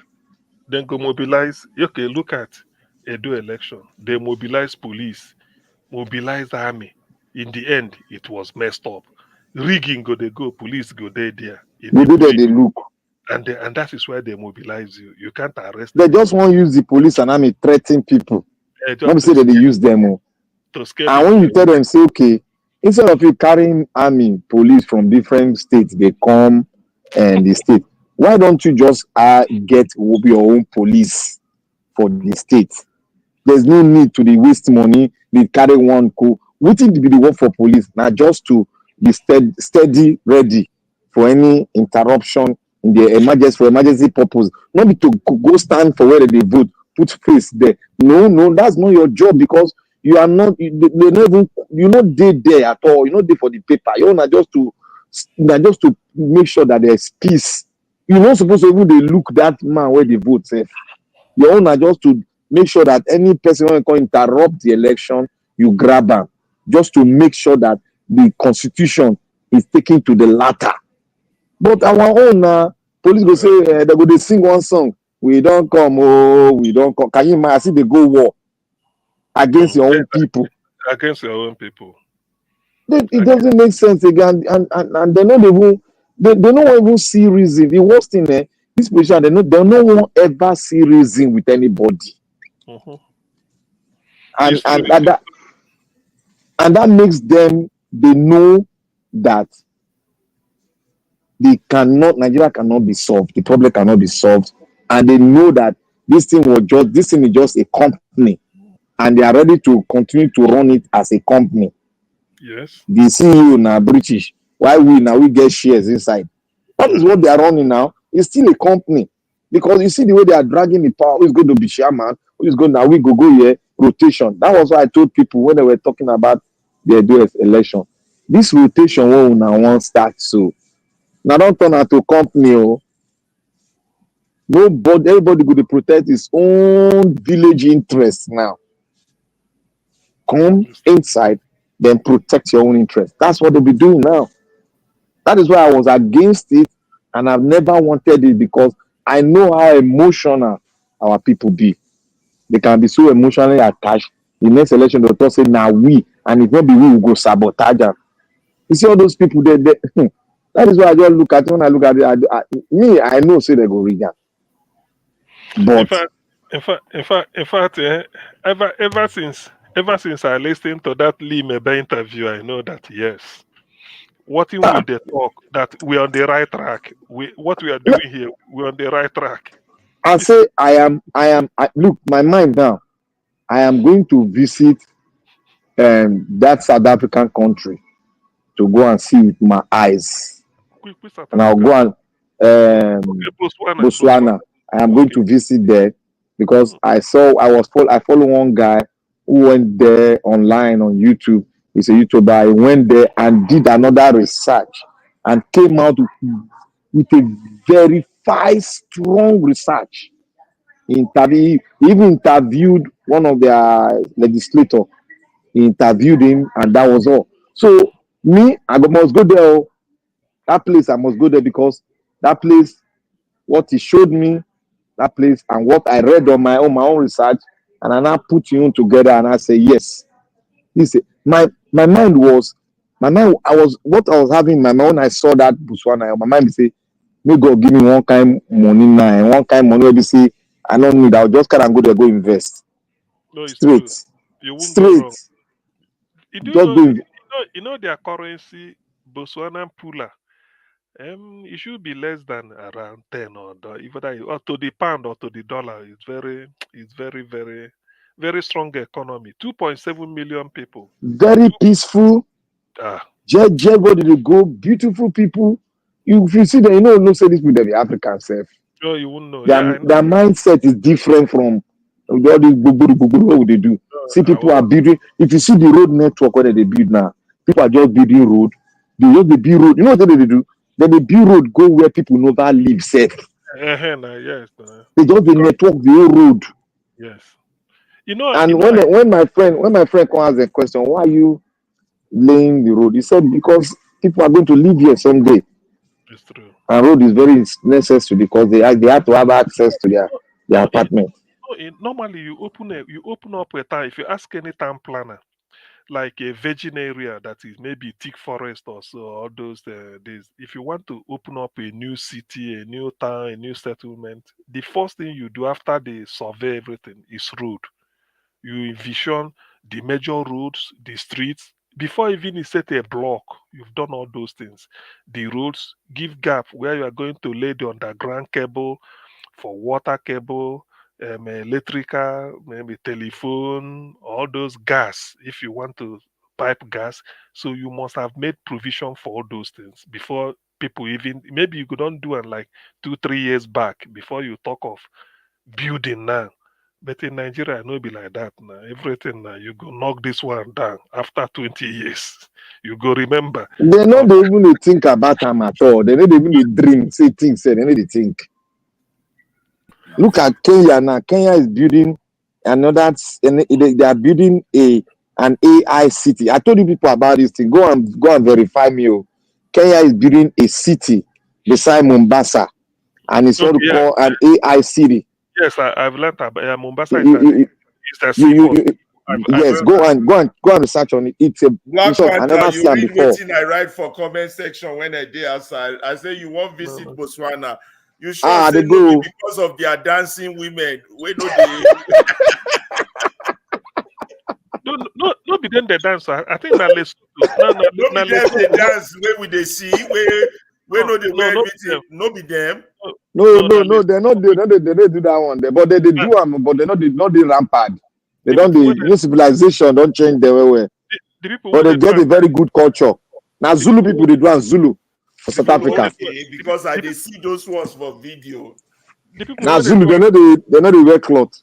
Now Lesotho they do and Lesotho they call them Lesotho they do okay.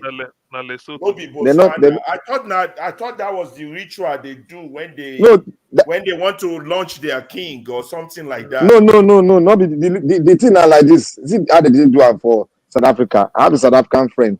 The culture now like if they want carry all these young ladies into womanhood. Okay, yeah. Okay, then everybody go come there. Then the king go there. He will sit down. The king go feature there. He get privilege to choose any of the guests as his bride. So everybody go. It's a fun of joy.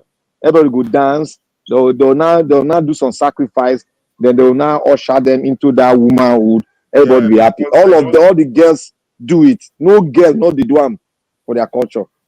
Yeah, because I see them for video where I thought it was like something when their king want to do something and then they would dance. They're not the shame. It be like Christmas. They're not the shame. Hey, if you see them they do man, you go fear will catch yourself. Yeah. It's true. Very soon, that thing could attract lots of tourists. So what you they talk now, my guy? You know how much they make every year for that this thing. It's true. It's true. They know, Dr. Sim. because yes, okay, Chris, you're back. So Chris, we are talking. I was telling them about. No, I just want quick make small. Dr. Sim. Yes. Dr. Sim. Yes, I'm with you. Yes. I beg, may I just quick talk small? I beg. Okay. 30 seconds. And on the comment section, no, if you take 20 minutes, on the comment section. No, Tony Africa. I beg now. 2 days ago, we did tell you about maybe they moderate your comments. You know, it's not good now. Just last month, Oga Naija was still query you, and every time we did try, I don't really know what it. Just try moderate your comments. See your commentary they different from every other person. I beg, Tony Africa. You know. I beg, Tony, beg you. Beg. Because to they remove people now, say that one will be Naija watch this thing. That's not his style. He doesn't really like it.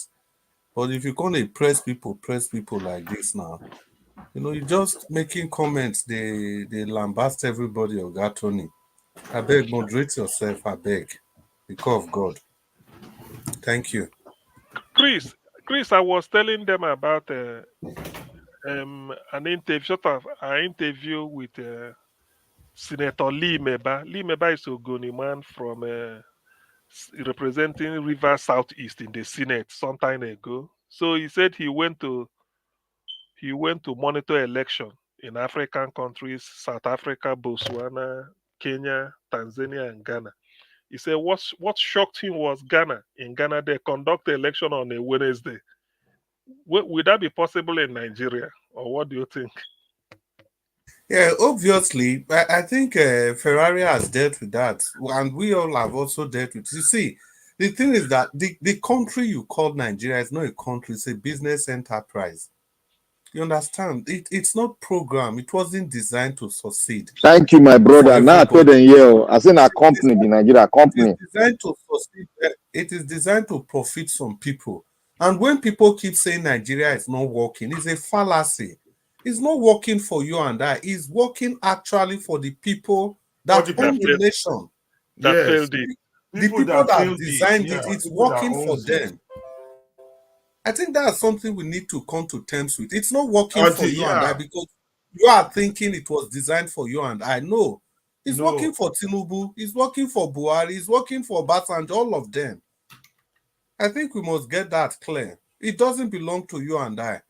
If it does, how do you explain the election result? The way, just look at all the atrocities committed by Buhari, the ones committed by Obasanjo, the one that Tinubu is committing, and you just wonder, all of them.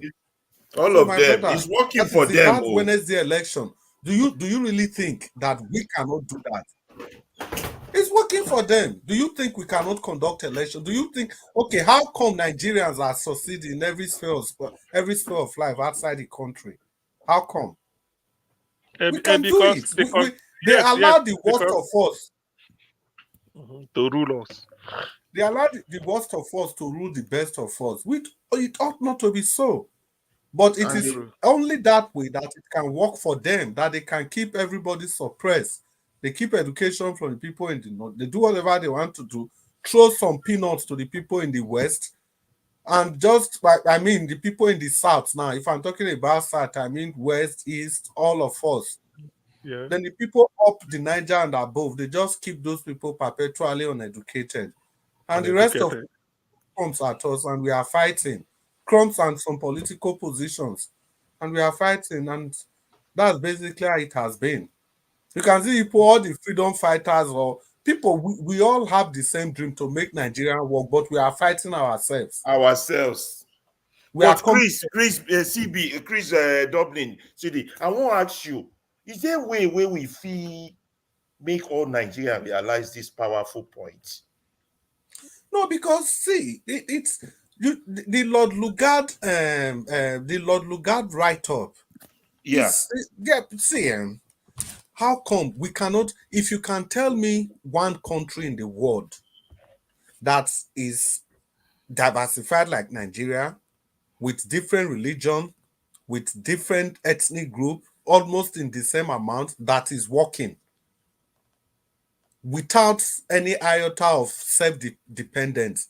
The only country like that is supposed to be Switzerland. But in Switzerland, the people that are bordered by France, they are culturally like France.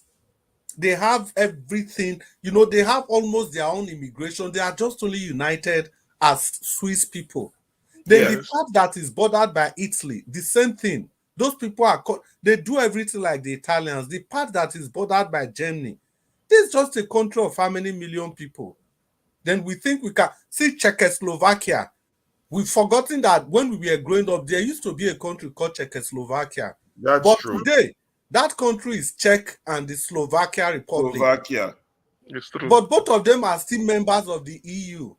But That's they couldn't true. live together. This is a country that has been together for long, intermarried, everything culturally, and both countries are Christians. Okay. But they couldn't Chris, I get one theory. Let me analyze them. I beg. When I think about Nigeria, this one, I be think say, if not be say we get this what's that word, impunity of the leaders, the country for work, even though if we have bad laws. No, I'm not putting it right. Let me put it again in a better way. Maybe I was thinking that if we have bad laws, we all know that these laws are bad. It only favor rich people, but it is maintained. Anybody will break it is dealt with. Even if big man break it, is dealt with. No impunity. Then we go the worry to say, okay, our problem, let's try and fix the bad laws and make it go. But because I'm not putting this thing right, understand me. I don't know, but my mind not clear. I'm saying that if a country has bad laws, even if those laws are maintained, that country will still survive. Just like when South Africa had apartheid laws. Yes, Ferrari. But if a country have good laws and those laws are not maintained, there is impunity. That country would never survive. Am I making sense? Yes, Ferrari. See, the theory and what this thing you are saying that is so difficult for you to say, we have actually analyzed it here. Okay. The typical example we gave was China. This thing we call democracy. It's not really about democracy, it's about obeying your rules. Like China, they have standard rules that everybody obeys. Okay. As long as what they have in China is not democracy, but that rule that they have all decided that this is the rules we are going to abide with, everybody abide with those rules.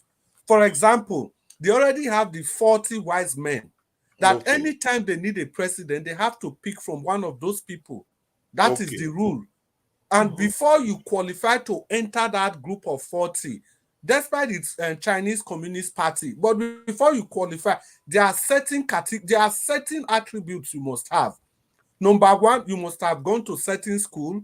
Number two, you must have certain level of commitment to China. Number three, your relationship with the West, it's not in doubt. There's no question about it, as in you've not really frolicked with the West.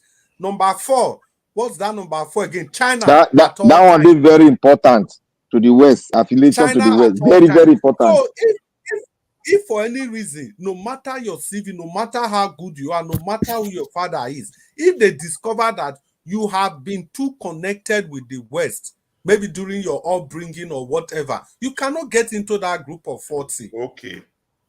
Let's not forget, there's the current premier of North Korea. You know, his brother died mysteriously. The one that would have become the North Korean premier. He died mysteriously because that nine killer. He was pro-West. He was everywhere in the US, everywhere. But when their father passed on, they knew he was going to be the next president. But because of his relationship with the West, they just have to silence him and brought in this man. So the point is that no matter the kind of government you have decided to practice. Or Stick laws, by yeah. the rules. Stick by the rules. Yeah. It doesn't really have to be American kind of democracy. And if you look at every country that have stuck by their rules, they are progressing.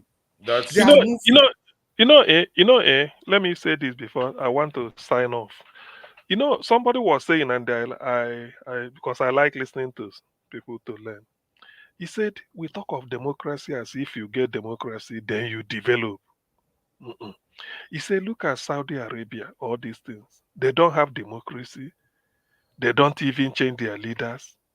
But those people, the elite leading them, know that the people need bread, good road, good hospital, good everything. Their life is good. So that people are relaxed. There is no really any need to say you want to topple your leader. Because all that they are doing, and they are not doing it with the intention to go and steal their country blind. All they are doing is to make sure that everything goes round. They will buy something like a car, like what Gaddafi tried to do in those days, bring it into the country, subsidize it, and give to the citizens. So, but in our own case, and they are not democratic, but in our own case, we copy democracy, forgetting that it's not really the democracy that is the problem. No, but CM, let me stop you there. Let me correct you. No verse, CM. That's our problem. You just said we copy democracy. That statement is one of our biggest problems. We know we did not copy this democracy the way democracy anyway, the way. Okay, and yes. Then yes. we keep saying it's democracy. For me, I think those are one of our big problems. I'm not blaming you. I'm saying not calling it spade a spade. What we call democracy, the West will call it treason and economic sabotage. The West will call it that. But yet they will still keep supporting our people and they see them not doing the right thing. That means that's what Fela calls, that means their meaning gets meaning, different kind of meaning. That means they're not sincere. But I think that's part of our problem though. We keep calling, and that's how the politicians get away with murder. Because them and us have agreed it's democracy. It's like you bought a car from a manufacturer. Okay, you won't follow the manual of the car. So if really you want to practice it well, if you want to copy a white man thing, copy it and practice it the way they are practicing it. Yeah, because to us, we see democracy as if it's anti-progress or something. Because they don't loot. Our own is that we do it in a way that we will go and subvert it and then say, this is this what. And that's I used to tell people, say, look, if you want to copy this thing, copy it very well and practice it that way they are doing it. If it now fail, you can now say with a better face, it failed. But whereby you go and copy it, you say you copied it, and you are practicing it not the way they are practicing it. Later, when it failed, you go and blame them, say, this thing shall well with the copy self. Can I go this route? But before Black Panther go, don't you think that's a problem of the journalists, the elites, not calling it a spade a spade? Would that be blame on the politician? Can I go this route naturally? Okay. Naturally, let's go naturally now. The fundamentals now. Okay. Before we gather all these points, say, oh yes, the laws we have now, we should be able to go by the law, blah blah, all those things. All these beautiful things we have said. But the fundamental thing here is that have we really sat down to say we are a country? We have not. That is the first thing. If you pass that test first, every other thing, we can rally around and talk on those things. But if we don't pass the first test, then our talking those things is as if we don't know what we are doing. Or Black Panther, they don't want us to have that conversation. That's the way the company aspect of the country comes in. The owners of the country don't want that conversation. That is it. If they don't want us to talk about it, then if the laws they are making, the law is as useless. Because they won't stick to the law. Because they know that if they don't make the law useless, if they don't make it useless, they cannot take advantage of the people. But if they make the law useful, how can it be useful? It's for us to sit down and say, we are a nation with pride, in unity we stand. If we can have that coat of arms, then any other things, any other problem we might have, we'll be able to solve it. Is that not so? The owners of the country would never let us have that conversation. No, they cannot. Okay, look at Botswana now. They were into the same thing. It was a company. Then they later decided. It was three wise men. They have it there. Three wise men that decided on it. And when they decided, they formed a constitution of their own. And before you know it, they rescued themselves. And this is what we have today. So have we done it? No. Do we want to do it? No. Then why are we talking on the factors that are affecting us? No. But you are saying as if we, the people, don't want to do it. I'm saying that the big people will not let it happen. Are we not seeing it in the same light? Am I wrong on that? Okay. No, you are right. I know you are right. But I'm just saying that what we are saying here would have been much more productive, but it cannot be. Yeah. You don't start this thing again. You see the question where Mr. Ferrari, they ask you so. Now, the same question they ask you every time. You raised this same question 3 days ago, and we remind you, say, when this matter come up for National Assembly, wait till Ndume talk. Ndume say nobody go discuss that matter. That's exactly what Ferrari is saying. These people don't even want us to talk about that matter. And it's not just Ndume. I hear also that this guy called Bamidele when they brought up the issue of regionalism. Bamidele put it down. They want us to talk about this matter. To me, if there is anything Payo Adebanjo is waiting for, it is this regionalism or restructuring. He always emphasizes it. Who go give you that one, Dr. CM? They foreclose discussion. Payo Adebanjo go jump into it immediately. It's true. That the man, because when I listen to Payo Adebanjo, that is pure history. Do you know why I like the man? Since his life, he never take government job all his life.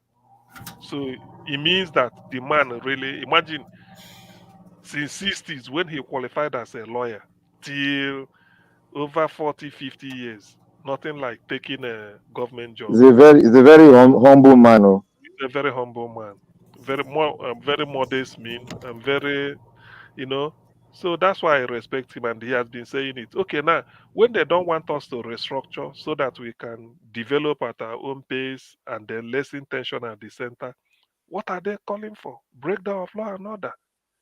It's trouble they are calling for. And these are part of the things that America used to come up to their verdict of Nigeria has failed. It's a failed state. Give us so time that we go our different ways, or it will explode or implode the way they say it. But Nigeria, being what they are, they will dismiss it with the web of the web. Some people, if they want to be so full of themselves, they say this is America. Say maybe in our crude oil. Nigeria feel that crude oil is still important. CM, don't you think? Like I used to say this thing, but people always talk me down. Don't you think? If we press it from the international point of view, we might have a breakthrough. How? Let me know. Okay, let me come this way now.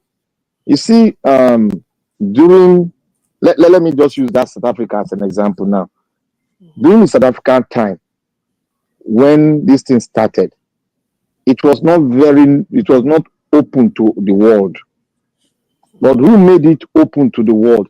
It is the same people that are suffering in that regime of apartheid that now open. How did they open it? They went through the neighbors, 2 African countries. Those African they made a statement in their own country, and that statement they made mobilize the people to look at what they are after and where they will end up in getting. Now they finished with the people. They now went outside to seek for international commitment and followership, and so that people can believe in what they are doing. They brought their defense. This is what has been happening to us. They didn't hide it. They didn't just go through look, they went and brought it to the international media. They brought it to so many things. And these are things we are not doing. You know, we are not doing it. We are only saying it. We are not doing it. So, Black Lantern, you're thinking we have to bring our issue to international people for us to have a discussion on ourselves? Yes, because we cannot do it ourselves now. The international will care about us. Look at what. No, we are no. The Palestinian issue are different from us. You know, their own is a different case entirely. The history is very big. The international will say, well, you have a government, you have a valid government. Why should we listen to you? No, because of the fact that America is bringing forth now, we can take advantage of that thing. We can take advantage of it. Yeah, I see an opening there. Yes, Black Panther. Yes, I agree. We can take advantage of it, and they happen. They say, but won't they say you are just the opposition? You are just coming to us. Look, no, they won't say it. If the way you tender your case with your facts. Look at what is happening in the east. Look at what is happening in the north. Niger Watch, if you are there, supply link. Olumide want to come and because if you look at what is happening in the north, then you now look at what is happening in the east. Then come to the west and look at what is happening, and come to the poverty state of the nation, and come to see our government how they are stealing the money. We bring all this fact where the money is being hidden and show it to them. You have to be more organized to go to the I'm confused because now you are talking. You are talking now. That is where I'm going to. You are talking the main thing now. Organize. Okay. Organize. If we are not organized, we can't get it. We can't get it. The South Africans were organized through the Nigerian government. Say, don't listen to them. Forget about the Nigerian government. See. During the South African movement, the white in UK, they were against it at the beginning. Okay. But it was due to the pressure from the movement organized by the people through the group called the Mandela Group and other of his brethren that push it through that, no, we cannot agree with this. This is the picture. This is the picture. This is where our generation is being clamped down. This is where our land is being stolen. This is where they are depriving us of. This is where our right. You bring those points and bring a fact clear. What do you think, CM, about this international angle? You think it can work? They didn't listen to IPOB and all the others now. No, the IPOB is different because they are one section. Why this one will work is, although so many people have interest in Nigeria, maybe the way Nigeria is, so any contradiction, like you want to restructure inside, because what we are saying is just like restructure, devolve power. Restructure the whole season, but the whole power is still one passport. But IPOB want a different passport, so and a different arrangement. So this one, people might really say, okay, if that is what they want, and they want to use it as a blackmail to get their way through, demonstrate, protest, it may work, because a majority of the people let's put it this way. When we say people, when you say Southwest, you go there and conduct referendum for restructuring easily, massively. People will just vote for it. Yeah, but there's no restructuring in our constitution. Forget. If see all those ones, say all these thief. Okay, loot in there our constitution. Loot in there to snatch ballot box their constitution. So many. So if you go to the South, say you conduct a referendum, people will massively, not to talk of Southeast, even Middle Belt to some extent. So the chances that it will succeed is there, but give it the push, like Black Panther said, organize. I agree. Wouldn't our government, I'd like to just play devil's advocate, wouldn't our government attack the people that are pushing for that are trying to do the referendum? There's nowhere in the world. Listen, it's not even government to attack. For government is stay far. Your next door neighbor, where they get small handout, fitting say you want come out and for this. So the attack will come, not even from the government. Yes, there's nowhere in the world when if you look at the revolutions of the South African front, if you go deep, let us go deep into how they fought and the obstacle they jumped, there was more pressure to the extent of that the leaders, their life were threatened. Okay. They burn their houses. Please, Black Panther. Niger Watch, if you are still listening to us, please supply link. Olumide want to come in while I want to take my leave now because it's already 2 a.m. UK time. Let me go and crash. So please supply link for Olumide. This is Canada. Olumide is Canada. Black Panther US. Then who again? So it's more like the American time. But gentlemen, I quite like our late night brainstorming. Is This go still go because my eyes don't they do me somehow. Maybe we learned a lot now when we are brainstorming. Yeah, we should be having more of this type of conversation. I like that critical. You know why CM and Black Panther is solution based. It makes us think outside the box. Let's be having, if possible, talk to Niger Watch about it. This late night conversation is going good. We can, he is very interested because the last one we did, the last couple of days we had it, there was a lot of comment online and people were commenting that they really learned a lot in what we were talking, and they made mention of some talent like some of us that gave some very strong analysis, and they learned a lot. Just like that yesterday, I said I walked. Look, there was an extra meeting after work, and then when I got in the car, I was coming home. I said, "Wow, these guys are really talking. I want to come in, but I couldn't get that link. That this is interesting topic. That critical thinking thing. All of you were just going at it. Yeah. It was as if you were opposing each other, but everybody was making real good points." So talking about Olumide is asking for link. Meanwhile, we were really opposing each other. We were really opposing. Some people did not know that Olumide attended the same secondary school with Tinubu. Maybe some people didn't know, but I know. That school was not in existence. But Olumide graduated before Tinubu. Tinubu did not go to any school. No mind that man. He just stole someone's identity. In fact, when they go make his life movie, he go dey interesting. Nigerians go dey shock when everything go come out. My wife will go laugh fast. I think she will do dege. We will laugh away that day. When we go, all of us go find out eventually that the man no even be Nigerian. No wonder some people go Wikipedia, they tell us about Nigeria. But let me say this, Ferrara.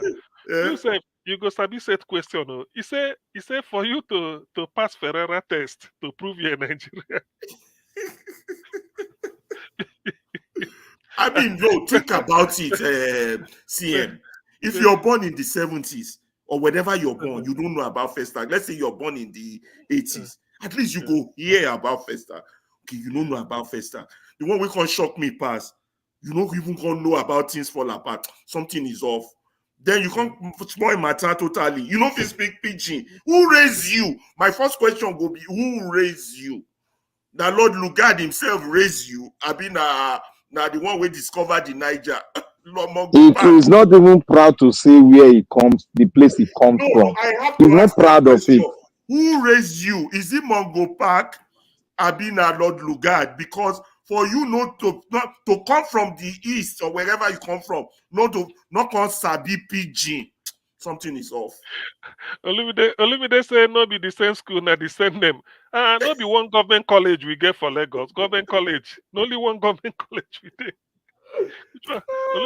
Which one Olumide they deny? So if to say what do I call him, Mike Zuckerberg or maybe Elon Musk or Bill Gates, now I attend that you for the happy say all of them. Jump on that one. It go just say all of us now. I study them now. Now them be my junior, but now because now Tinubu. He want change that. Anyway, the thing is that it's true.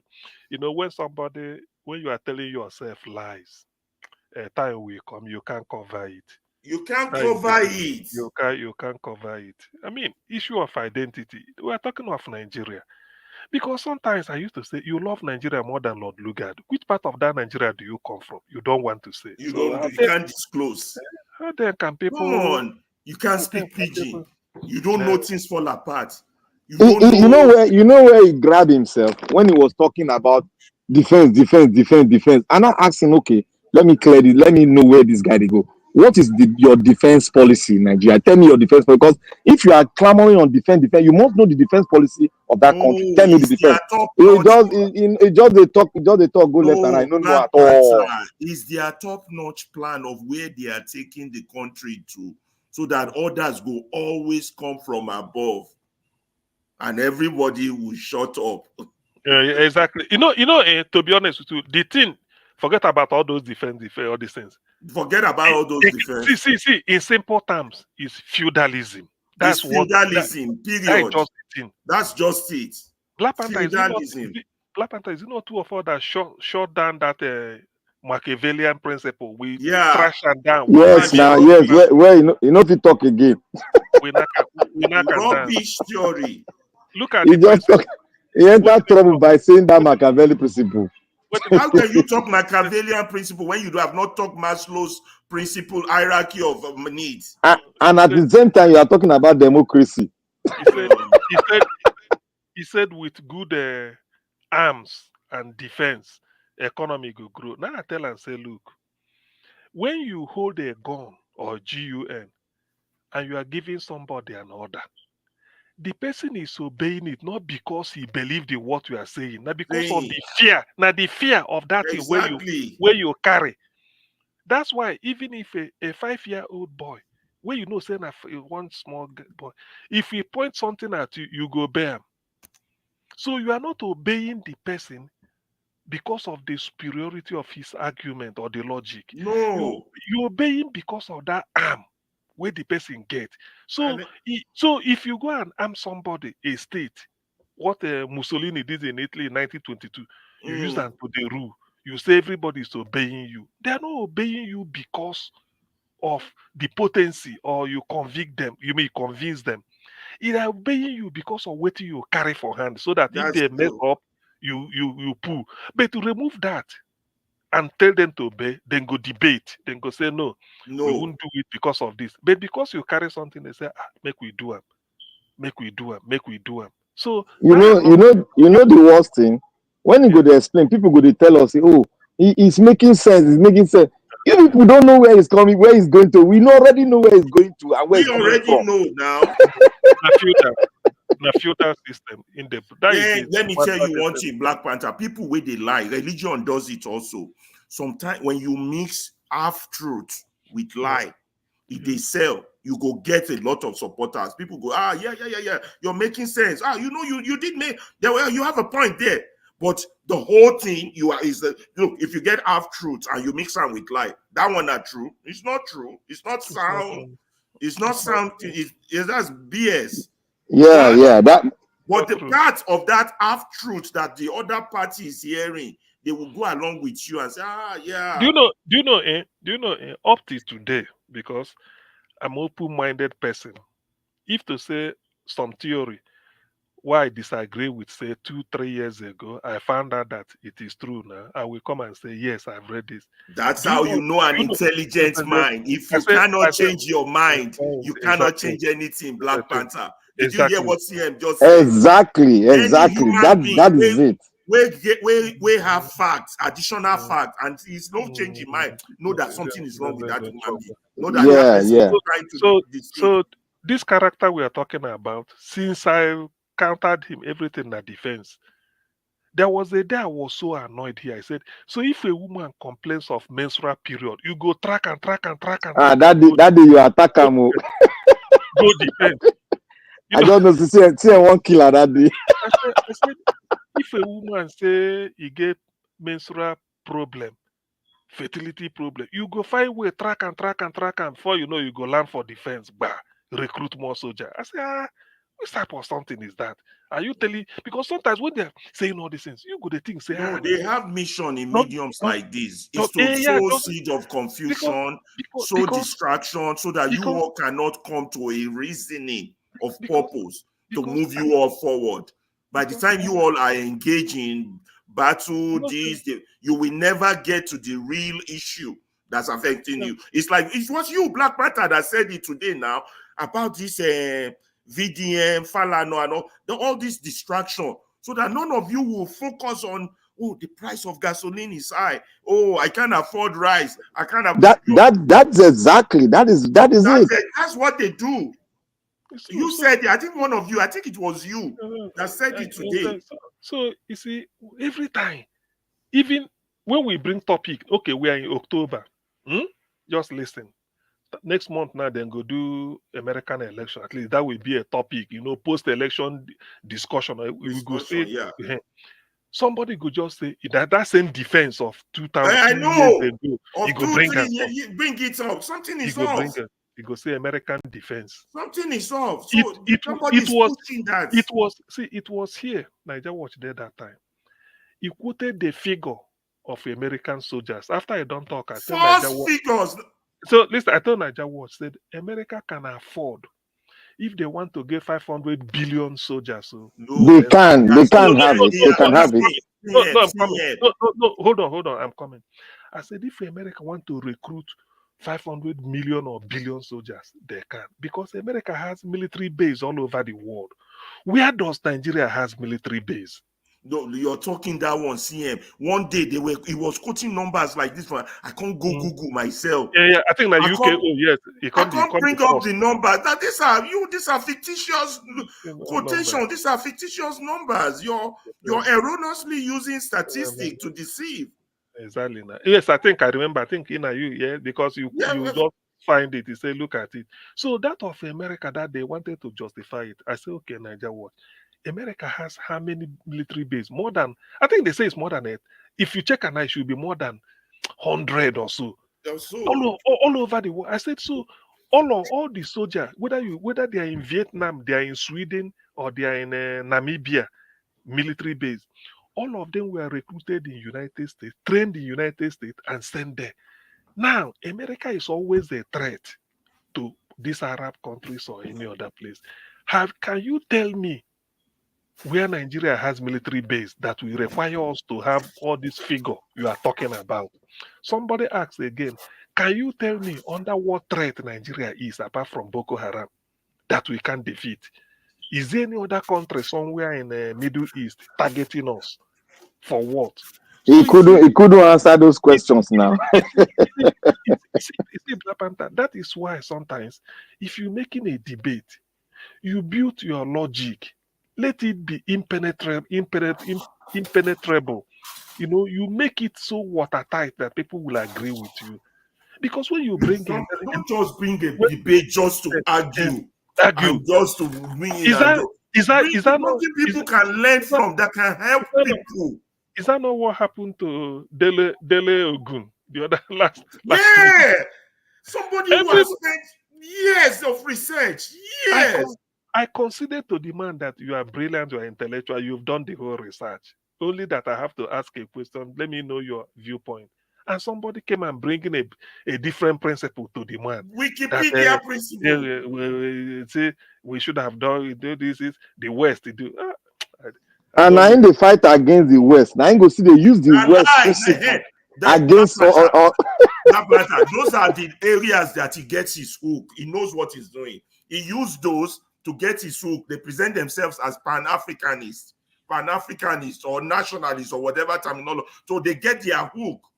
But their real agenda is detrimental to the people they are speaking for. But that guy is trying. I don't know how they're getting ideal from. The PA must be good. That's all I can tell you. He must be a very crafty person.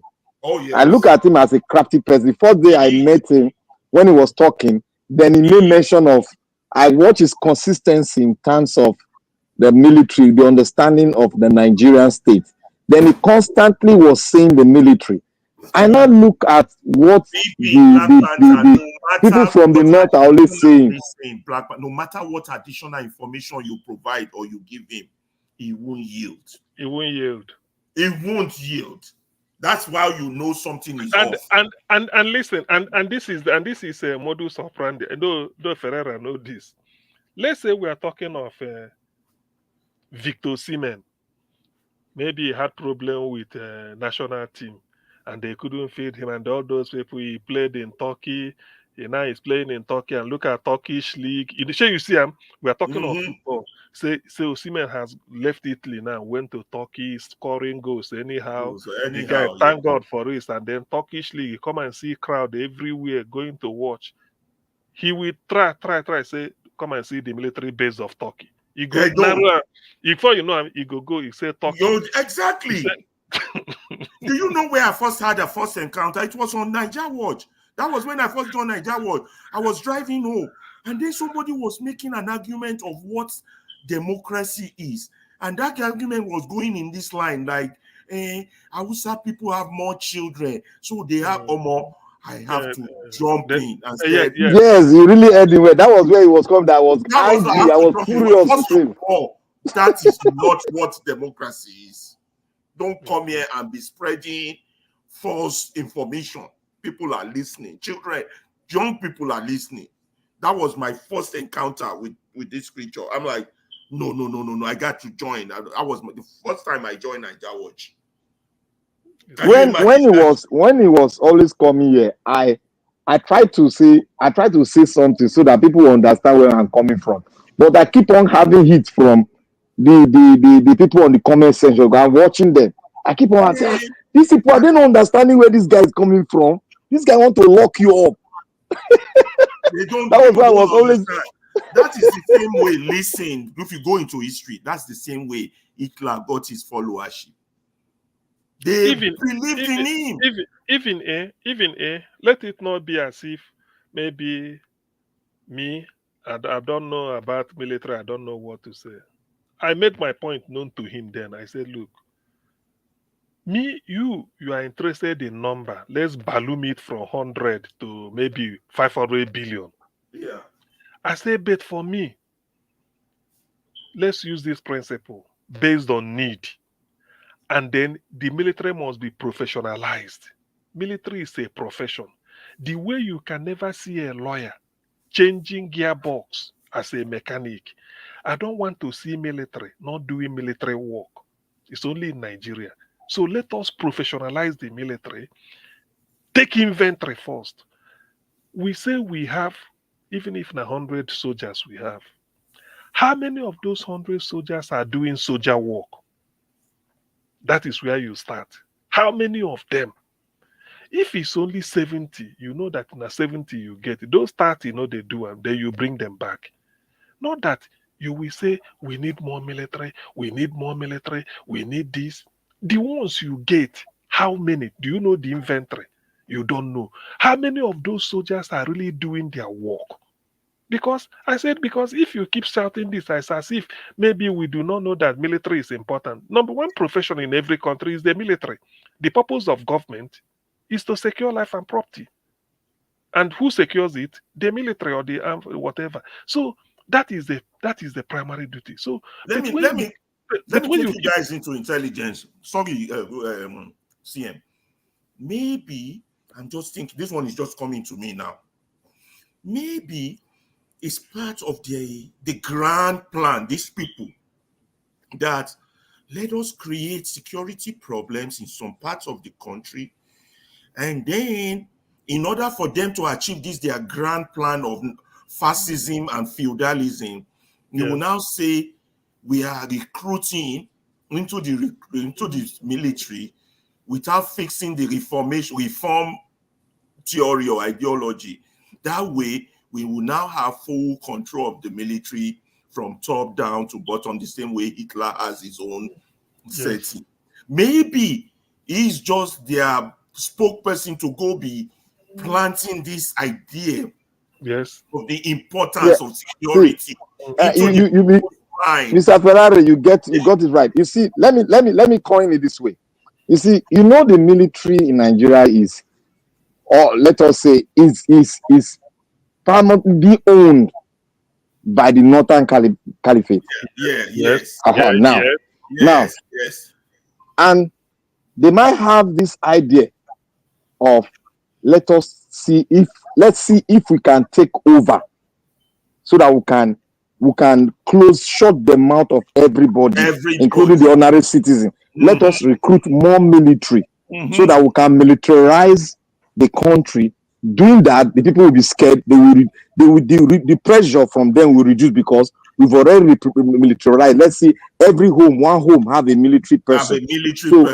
Yeah, that is you see that angle, so that we will be scared to come out because information will be gotten of what is happening in the south, the west, the east to them directly. So they'll be able to control the society very easy. Because you know that the north, they believe in the military. All over the world, they believe in the military. That's right. And let me take you guys back into history again. Remember during Babangida and Abacha on the radio, I don't know, in Nigeria back then, they always push, oh, no more military coups, no more military. Meanwhile, Babangida has not even shown his color then that he was going to annul June 12th. We thought he was doing it in preparation to prepare people to have a permanent civilian rule. Meanwhile, him and Abacha have their plan. Later, when Babangida now step aside, what was Abacha's plan? He wants to be president for life. But for almost 5 or 8 years, all we hear on the TV and radio is that no more military coups, no more coups. So they have their long-term agenda, but they were pushing it out there to literally sedate the military and sedate the people. And then Ferrara, this person, because when this thing was getting to my nerves, I mean the character we're talking about. And I asked him, I said, look, you are talking of recruiting military. What of the Boko Haram they put in military? What of the Boko Haram you catch, you put them? I said, follow my trajectory. Buhari went to Washington to tell Donald Trump, that those Boko Haram or whatever. While you're going on that, read Olumide's comment on the comment section. I've been reading it, but there's no link to bring him in. So why? No, not that. The one is saying why he left. The other. I know. I've read it now. I said because Rudolph allowed somebody to come and be peddling falsehood week in, week out on his platform, which is not good anyway, as a moderator. Which is quite true, yes. Which is very true.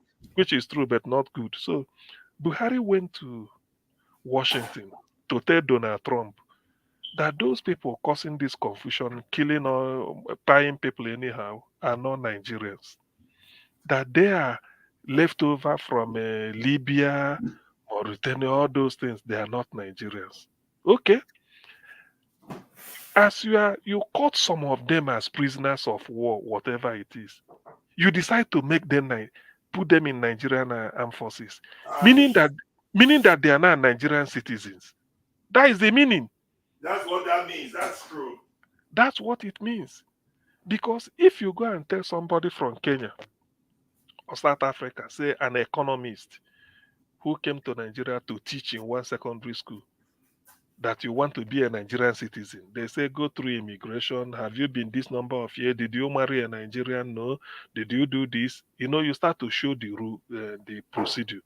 But somebody who was buying your countrymen and women, your people, you happen to get hold of the person as a prisoner. That means you must have a long-term plan. A long-term plan. Then you now tell the person, you have repented, come and join the army. So somebody from Libya, Mauritania are not Nigerians. They are not Nigerians. Even if they are Nigerians, they are not part of the armed forces. I said, don't you interrogate certain things? Don't you interrogate them? And when these people are in the armed forces, you want to recruit people to it again. What are they doing in our armed forces? Mm-hmm. Why should Boko Haram so-called Boko Haram repentance? What are they doing in Nigerian armed forces? Why? What are they doing? That means you have a fascism long-term plan. He has a long-term plan on how to deal with it. So that is the thing. And then there's nothing coming out of it. So it's true. That is the issue. That was the plan. He said, I went to Nigeria. I said, which part you go? He never talk the place. He said, Port Harcourt, okay, give me one street there. He never talk. So, there are some things where sometimes we talk, say, oh, Moku no ask, I know the necessary. Why somebody will come, they sell lies? Lies. You will know the truth, you just sit down and look at. I don't mind they call me bad person. No. I don't determine, I don't write my book say I will attack him anywhere when you in day. show him facts like this, when you show him evidence like this, and he still stick with his story, that person get problem. That is not normal. That is not normal. I'm telling you. A lot of people were buying his ideas now. A lot of people, did you see it? If you go online, people were buying his idea. That's why I told you when you said 15% of Nigerian, no, 0.0001% of Nigerians. No way. Hey, gentlemen, I don't even overstay. Might go close eyes small so that be fine. Okay, now let's call it a day so that tomorrow we'll... Good conversation. Let's keep it up. But you know, yeah. when they start normal Nigeria watch at the day work and those children know they give me room. Thank you. Whether we call this can we call this one a seminar we had like this? It's a good one. It's very a seminar now. It's more or less a seminar. It was a college seminar. Yeah. And Ferreira broke the camel's back, which all of us. I don't want to show now. Me, I dey go chop amala now. It to say I talk that. It to say I talk that thing. Therefore, don't put name for my head since. That's why I talk today. Just I talk. Therefore, don't put name for my head. That's why I just if I talk, I mean, because I be tribalist. Okay, yeah, it's true that British son. It means I keep saying it. That man, look at na dog. You have that kind of report, and you join people like that together. Something wrong with him. It's wickedness. You find that, and then look at what Peter Smithers, the parliamentary secretary to the secretary. Yeah, he said this is what they wanted. They know that it looks good, but there's a problem because a lot of people will die, and they've been dying. Yeah, they want us to do now their goal and now their aim and objective be that now. They just want to do it so that they will get our resources. That's all. Do that to get the resources. Black Panther, do you know who made me know this? Nam Dekano. I tell you that guy don't dig everywhere. And once you know the truth, there's no way you won't be angry. That's why the guy they take annoyance. Black man, once something happens to you, there's no way you won't be angry. You go the best now. You know, sometimes when we, Mr. CM, you know, sometimes we talk Nigeria issue. Some people go they talk and like say they dey for their bedroom. Meanwhile, we go they take anger, they talk and they say, why would they invest like this? Then go say we dey aggressive. Now they talk with that. We dey aggressive. That's because what is going on. Now the information, when you get information, it will bring an awareness into you that when people are talking, you'll be looking at them. Am I the one insane or are they the one insane? Are they not seeing the picture? That is why when CM say he said one to say, if you won't hide anything from a Nigeria, just put it inside book and give them the book. You know, that day now, no say. Put it inside the book and give them the book. You're so people right. will verse for that thing when you talk. People verse online. No, it's true. What is CM talking? Is he talking that? Is he saying that we are not intelligent? And I don't even know what they talk. But I don't misread. They didn't understand where you were coming from. They don't know that parable where you talk at all. They were all confused. So it is like that, and it will always be like that because it's so true. Put them in the book and give them the book. It will give them the book on the shelf, and the book will be on the shelf for the next 100 years. You're not gonna he go take out the snap picture. To the post, then go like Papa for you, then go the post. Oh my brother, thank you guys, man. I enjoyed today, man. I enjoyed it. I really enjoyed it. No, Ferreira, I like what you dig at. No, all those things I know and before, but thank God. It is good that it came from you because it is better it come from you than it come from us. Where they say, I know. They'll say we don't go to do something for back. We don't go. You guys don't collect money from somebody and. That's true. It's true. Oh my God. Thank you, guys. Yeah. Bye bye. Thank you. Bye bye. Good night. Good night. Good night. Yeah.